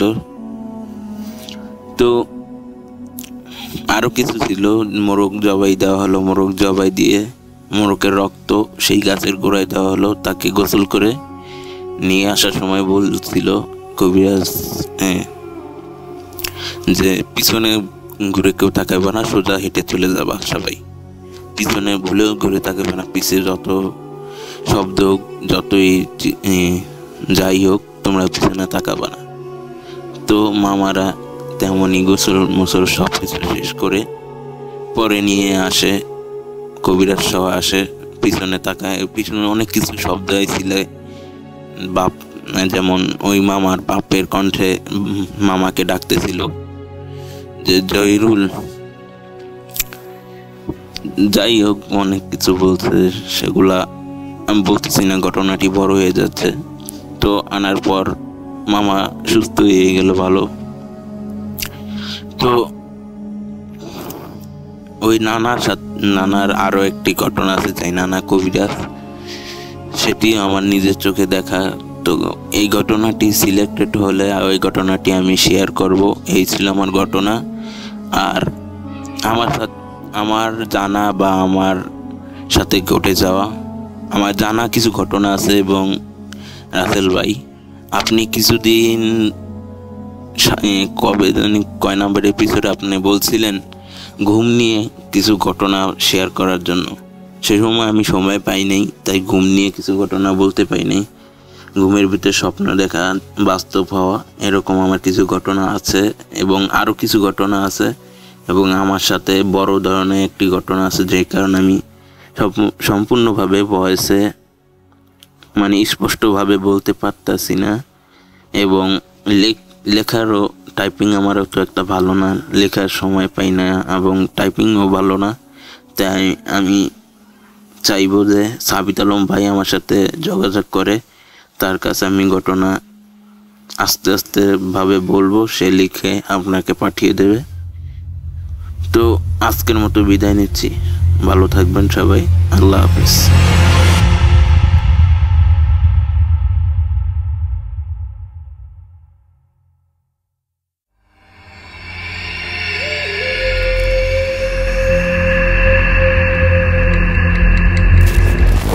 Booth.com with Russell.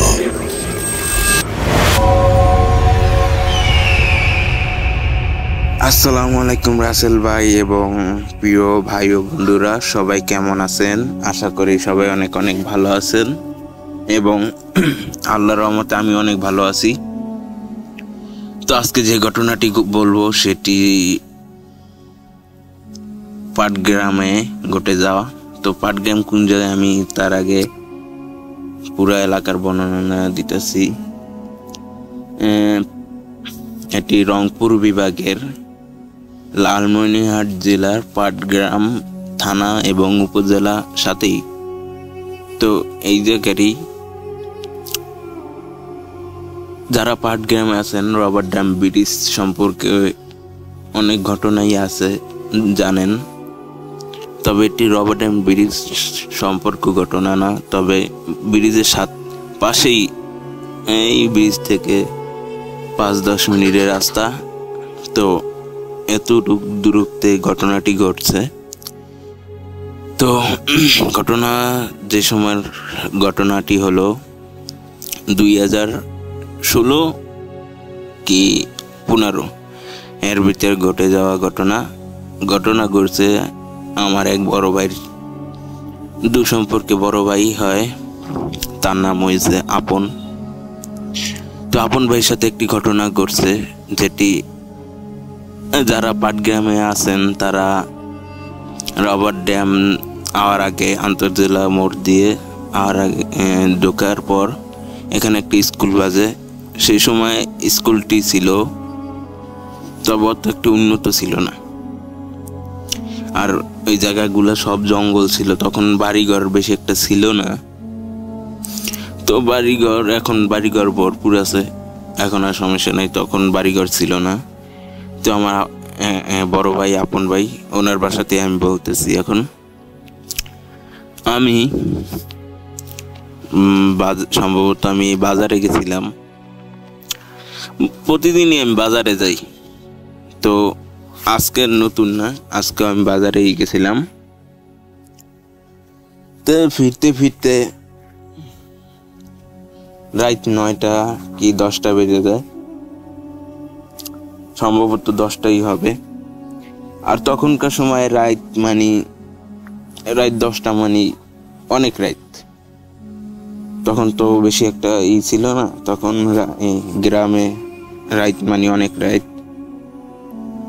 তো তেমনি আমি বাজারে গেছিলাম। তো ফিরতে ফিরতে রাত 10টা বেজে যায়। তো আমি বরাবরের মতোই রাস্তা দিয়ে হাইতাছি। তো আমাদের এদিকে তো তুমি জানোই রিফাত, যে আমাদের এদিকে বাঁশ বাড়ি অনেক আছে।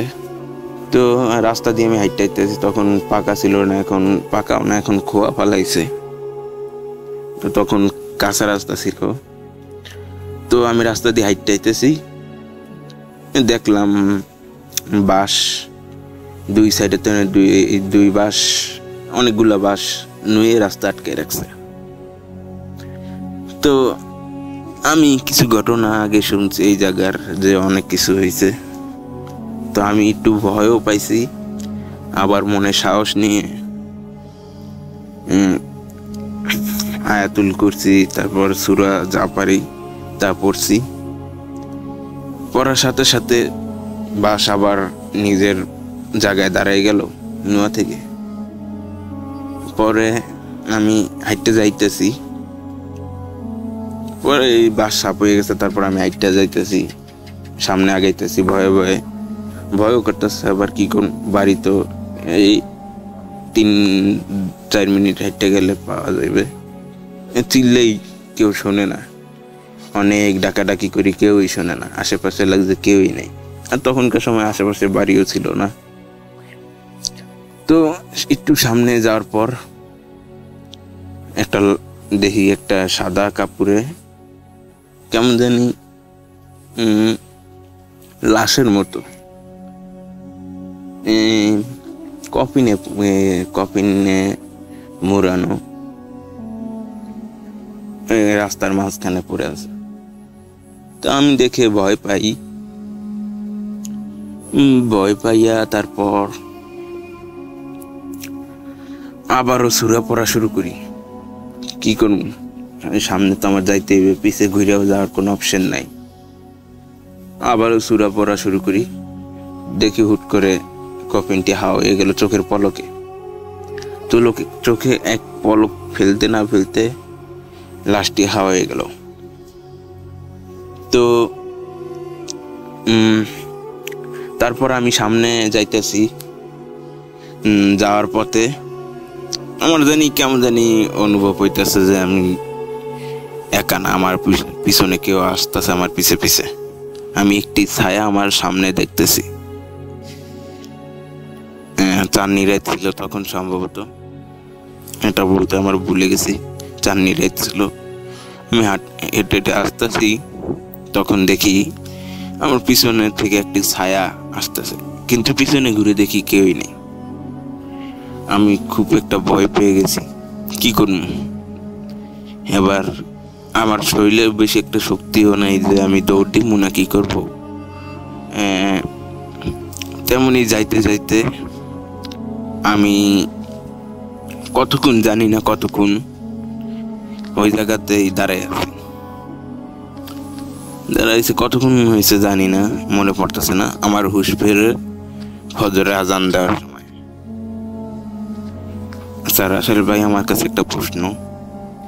সে ওই রাস্তা দিয়ে যাইতেছিল রাত 10টা বাজে।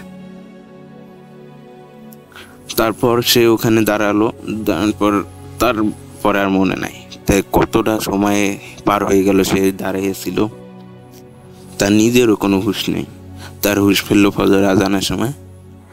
তখনই সে সেন্স ফিরার পর দিল একটা দৌড় দিয়ে বাসায় গেল। বাসায় যাই তারপর তার বাপ মায়ের বললো এই ঘটনা, যে আমার সাথে এই ঘটনা হয়েছে।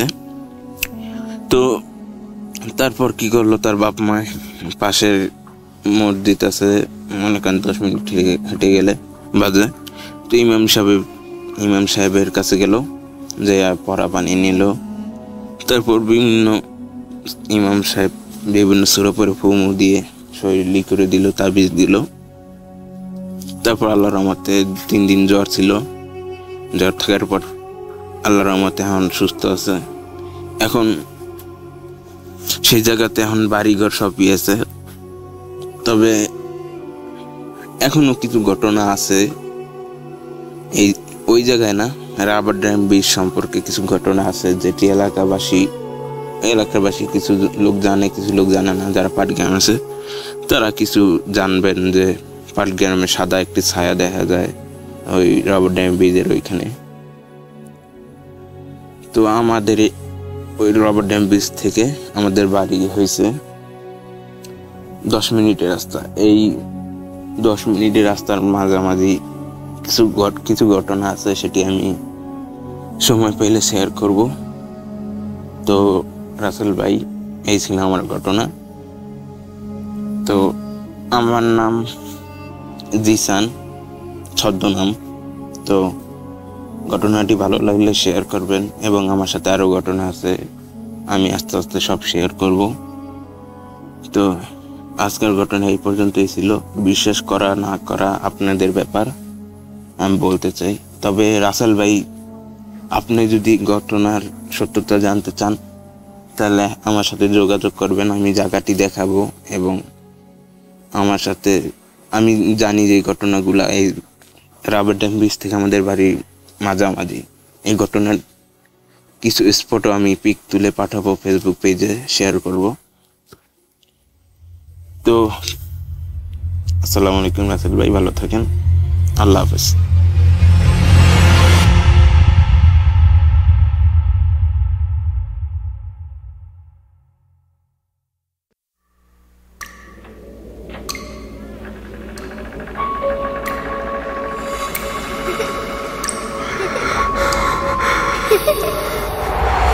লুকোচুরি খেলবে? লুকোচুরি? তুমি লুকাও, আমি ঠিকই তোমাকে খুঁজে পাবো।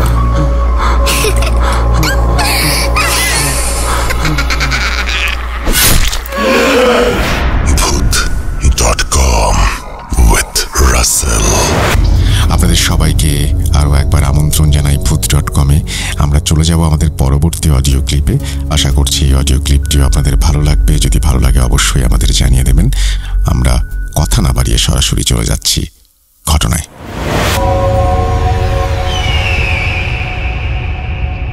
আসসালামু আলাইকুম রাসেল ভাই, আশা করি ভালো আছেন, কারণ আপনি এবং আপনার লিসেনাররা সবাই ভালোর দলে।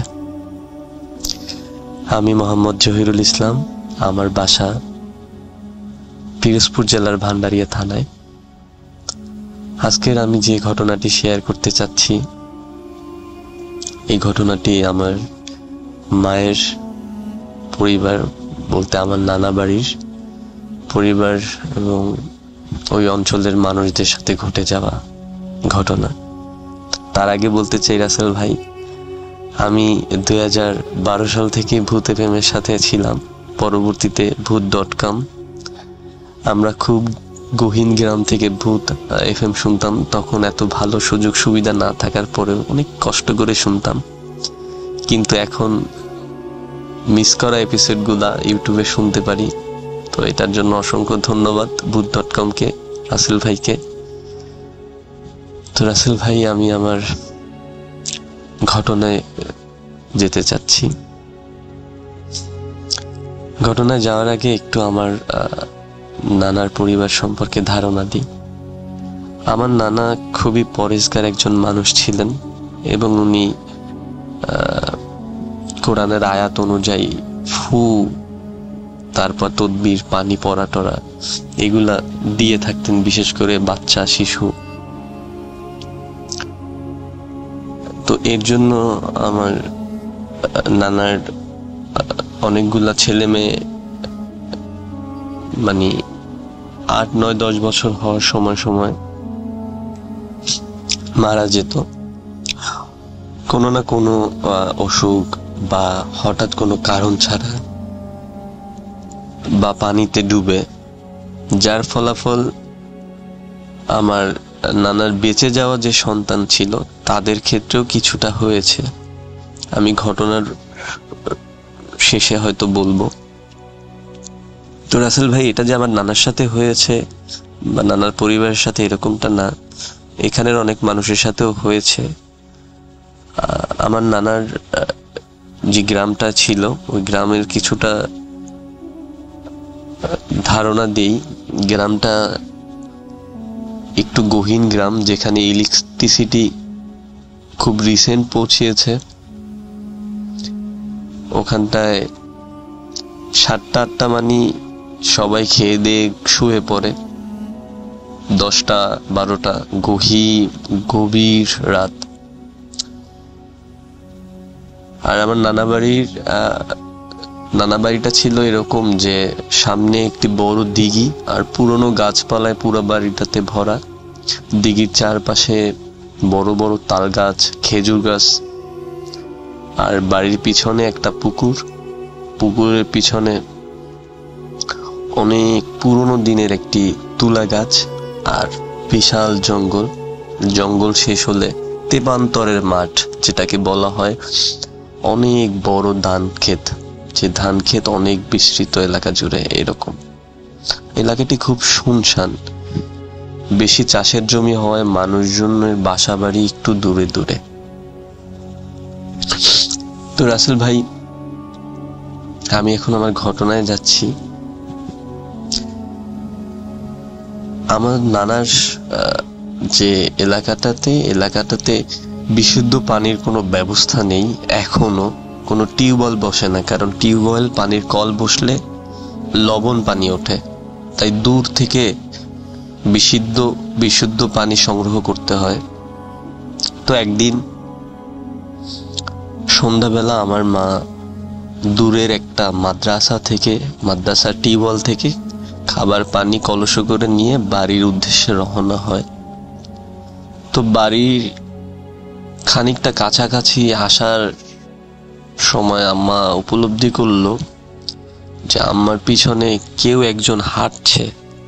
তো আম্মা মনে করলো হয়তো পিছনে কেউ আসতেছে। তো আম্মা যখন পিছনে তাকালো, আম্মা খেয়াল করলো পিছনে কেউ নেই, বা মনে হলো এক দৌড় দিয়ে কেউ সরে গেছে, এরকম একটা কিছু, একটা বাতাস, একটা অদ্ভুত যে একটা কিছু, এটা আম্মা উপলব্ধি করছে। তো আম্মা যেহেতু কাউকে দেখে নাই, তা আম্মা একটু ভয় পেয়েও তাড়াতাড়ি করে বাড়ির দিকে হাঁটা শুরু করলো, ভারী কলস। তো আম্মা সূরা কালাম পড়ে হাঁটা শুরু করলো। তো আম্মা খেয়াল করতেছিল যে আম্মা যতবারই সূরা কালাম পড়তেছে ভুলে যাচ্ছে সূরা কালাম, এরকম একটা অবস্থা। তো আম্মা এভাবে হাঁটা শুরু করতে করতে হঠাৎ করে খেয়াল করলো যে আম্মার পিছন থেকে একটা ছাগল, কালো একটা ছাগল, এক দৌড় দিয়ে আম্মার সামনে থেকে আম্মাকে ক্রস করে সামনে উঠলো। তা আম্মা ছাগলটা দেখে নর্মালি ভাবলো যে ছাগল আসতেই পারে, কিন্তু যখন চোখের পলকে দেখলো ছাগলটি নেই, তখন আম্মা ভীষণ ভয় পেয়ে যায়। তো ভীষণ ভয় পেয়ে আম্মা যে দৌড় দেওয়ার চেষ্টা করতেছে, আম্মার পা আর চলতেছিল না। আম্মার যখন আর পা চলে না, আম্মা খেয়াল করতেছে আম্মার সামনে বিশাল একটা মহিষ, যে মহিষটার মাথা নেই। তো আম্মা যখন এইটা দেখে, আম্মা একটা চিৎকার দেওয়ার পর আম্মার আর কিছু মনে নাই। যখন আম্মার জ্ঞান ফিরে, আম্মার ধারা মতে আম্মা যেমনি বলল, যে আম্মা জ্ঞান ফেরার পর দেখে যে আম্মা বাড়িতে, আম্মার আশেপাশে নানা নানি এবং অনেকজন মানুষজন। তো আম্মা এদেরকে দেখে আরো হাউমাউ করে চিৎকার করে কান্নাকাটি শুরু করে। আম্মা খুব ভয় পেয়ে গেছে, কারণ ভয় পাওয়ারই কথা, এরকম একটা জিনিস যদি কারো সামনে দেখে, বা সবাই একটু ভয় পেয়ে পাওয়ার কথা। তো আম্মাকে আর কি যেন আম্মা ভয় না পাই, তাই সবাই সান্ত্বনা দিল যে আহা বাবু, এরকম কোনো কিছুই নাই ওখানে, তুমি যেটা দেখছো, তুমি বাচ্চা মানুষ, ওটা তোমার মনের ভুল ছিল, এরকম কিছু নাই। এই রাস্তা থেকে তো আমরাও চলাফেরা করি, আমরা তো কোনো সময় এরকম কিছু দেখি নাই। তুমি ঠিক আছে, এখন বেশ কিছুদিন বাড়ি থেকে কোথাও যেতে হবে না, বাড়িতে থাকো, সব ঠিক হয়ে যাবে। ঠিক মতো নামাজ রোজা করো, আর হুজুরে পানি পরাটাটা দিয়ে গেছে, তো মোটামুটি স্বাভাবিক। তো রাসেল ভাই, ঘটনাটি এখানেই শেষ না, এর মধ্যে এরকম হওয়ার বেশ কিছু দিন যেতে না যেতেই আমার ভাই, চাচাতো ভাই, যিনি কিনা হচ্ছে যে মাদ্রাসা থেকে আম্মা পানি সংগ্রহ করতে গিয়েছিলেন, ওই মাদ্রাসার শিক্ষক, তো ওনার ছোট ছেলের নাম আব্দুল্লাহ, বয়স 7 কি 8 বছর হবে তখন। গ্রাম্য দুপুর বেলাটা গরম রোদ, তখন ইলেকট্রিসিটি না থাকার কারণে সে বাড়ি থেকে বের হয়ে রাস্তায় একটা কালভার্ট আছে, কালভার্ট বলতে যে ছোট ব্রিজ গুলা বোঝানো হয়, ওই ব্রিজে বসে খালি গায়ে বসে আছে, এই গরমে বাতাস এটা কি উপভোগ করছে। তো এমনি এলাকাটি একটু ছমছমে পরিবেশ, সবসময় শান্ত থাকে। সে খেয়াল করলো ধান ক্ষেতের মধ্যে থেকে অনেক দূর থেকে একটা বৃদ্ধ মহিলা, আনুমানিক বয়স 100-র কাছাকাছি হবে, এত বৃদ্ধ যে নুয়ে পড়েছে মাটির সাথে, এরকম এক বৃদ্ধ মহিলা, সাদা শাড়ি পরা, হাতে সম্ভবত লণ্ঠন বা ল্যাম্প কূপ জাতীয় কোনো কিছু। তো এরকম কিছু নিয়ে দুপুরের সময় ধান ক্ষেতের মধ্যে থেকে ওর দিকে এত দ্রুত আসলো, আসার পরে 2 হাত দিয়ে ওর কান চেপে ধরলাম। চেপে ধরার পর ওর আর কোনো কিছু মনে নেই। তো গ্রাম্য মানুষজন পরবর্তীতে ওখান থেকে যাওয়ার পথে ওর এই অবস্থা দেখে ওকে বাড়িতে নিয়ে যায়। নিয়ে গিয়ে যখন ওর জ্ঞান ফিরল, জ্ঞান ফেরার পর আর সবাই দেখলো যে ওর ঘাড়টা বাঁকা হয়ে গেছে। সম্ভবত কেউ ঘাড় মোটকে দিলে যেরকম হয়, আমরা ছোটবেলায় বিভিন্ন মুভি টুভি ভূতের এরকম কোন সিনে যেরকমটা দেখে থাকি যে ঘাড় মোটকে দেয়, ঠিক ওই রকমই ওর ঘাড়টা কে যেন মোটকে দিছে। তো ওর এমন করুণ অবস্থা হয় যে ও চলাফেরা করতে পারতো না, কথা বলতে পারতো না, শুধু চোখ দিয়ে ভ্যালভ্যালিয়ে তাকিয়ে থাকতো। তো অনেক ওঝা, কবিরাজ, ডাক্তার সবকিছু দেখানোর পরেও ব্যর্থ। ও সুস্থ হয়নি। প্রায় 4 বছর এরকম অতিবাহিত হওয়ার পরে আল্লাহর অশেষ রহমতে এক হুজুরের তদবিরে ও সুস্থ হয়, স্বাভাবিক জীবনযাপনে ফিরে আসে। তো তখনও জানায় যে তখনও বাচ্চা থাকার কারণে এতটা উপলব্ধি করতে পারেনি যে একটা বৃদ্ধ মহিলা এত দ্রুত কিভাবে ওর দিকে হেঁটে আসলো আর ওর 2 হাত দিয়ে ওর কান চেপে ধরলো। ঠান্ডা হাত, যেন বরফের মতো ঠান্ডা হাত ছিল ওনার। তারপর ওর আর কিছু মনে ছিল না। তো এই জায়গাটা এতটাই ছমছমে, এখনো বর্তমানে এলাকাটা এখনো এরকম শুনশান, দিনের বেলাও কেমন একটা ঘা ঝমঝম পরিবেশ। তবে দিনে যতটা দেখতে সুন্দর, রাতে ততটাই ভয়ানক লাগে এলাকাটি। আর আমি প্রথমেই বলেছিলাম যে আমার নানার প্রত্যেকটা ছেলে মেয়ে মারা যেত, যেটা পরবর্তীতে নানার বেঁচে থাকা সন্তানদের ক্ষেত্রেও হয়েছে। তেমনটা বলতে গেলে আমার বড় মামার মেয়ে আমার থেকে 1 মাসের ছোট, ও খুবই পরেশগার, নামাজ রোজা করতো, খুব ভদ্র এবং কারোর সাথে দেখা দিত না। ইভেন ও যখন বড় হয় আমাদের সাথেও দেখা দিত না। তাই এরকম খুব রিসেন্ট বলতে 2023-এর দিকে 25 রমজানের সময় ও দুপুরবেলা নামাজ আদায়ের জন্য অজু করতে পুকুর পাড়ে যায়। তো পুকুর পাড়ে যাওয়ার পর ওর আর কোনো খোঁজ পাওয়া যায় না, কারণ ও প্রতিদিনই এই টাইমটায় উজু করতে যায়। তো ওই দিনটায় কেনই যেন বাড়ির মানুষজন রোজা রমজানে একটু ক্লান্ত হয়ে যায়, ঘুমিয়ে পড়ে, খেয়াল ছিল না। আর লোকজন কম হওয়াতে এতটা সবসময় খেয়াল রাখা যায় না মানুষের প্রতি। তো দুপুর গড়িয়ে সন্ধ্যা হয়ে যায়, ওর যখন কোনো খোঁজ পাওয়া যায় না, বিভিন্ন বাড়িতে বিভিন্ন জায়গাতে খোঁজ নিয়ে যখন ওর সন্ধান না পাওয়া যায়, তখন মানুষজনের মধ্যে যে সন্দেহটা কাজ করে, পুরোনো দিনের সেই ঘটনার সূত্র ধরে সবাই পুকুরে নেমে খুঁজতে থাকে। খুঁজতে খুঁজতে এক পর্যায়ে ওর নিথর মৃতদেহটি পাওয়া যায়। তো দেহটির অবস্থা খুবই করুণ ছিল যে কে বা কারা জানো, মনে হচ্ছে মুখের ভিতরে কোনো একটা পাইপ বা কোনো কিছু দিয়ে পুকুরের ভিতরে যে অনেক দিনকার পড়ে থাকা আশেপাশের গাছের যে পাতা, যেটা পচে বাদামি হয়ে যায়, ওই পাতা মনে হচ্ছে কোনো লাঠি দিয়ে জাতা দিয়ে ওর মুখে দিয়ে পেটের মধ্য পর্যন্ত ভরে দিছে। তো ওর মুখ থেকে অনবরত পাতা বের হচ্ছিল আর প্রচুর পরিমাণে রক্ত বের হচ্ছিল।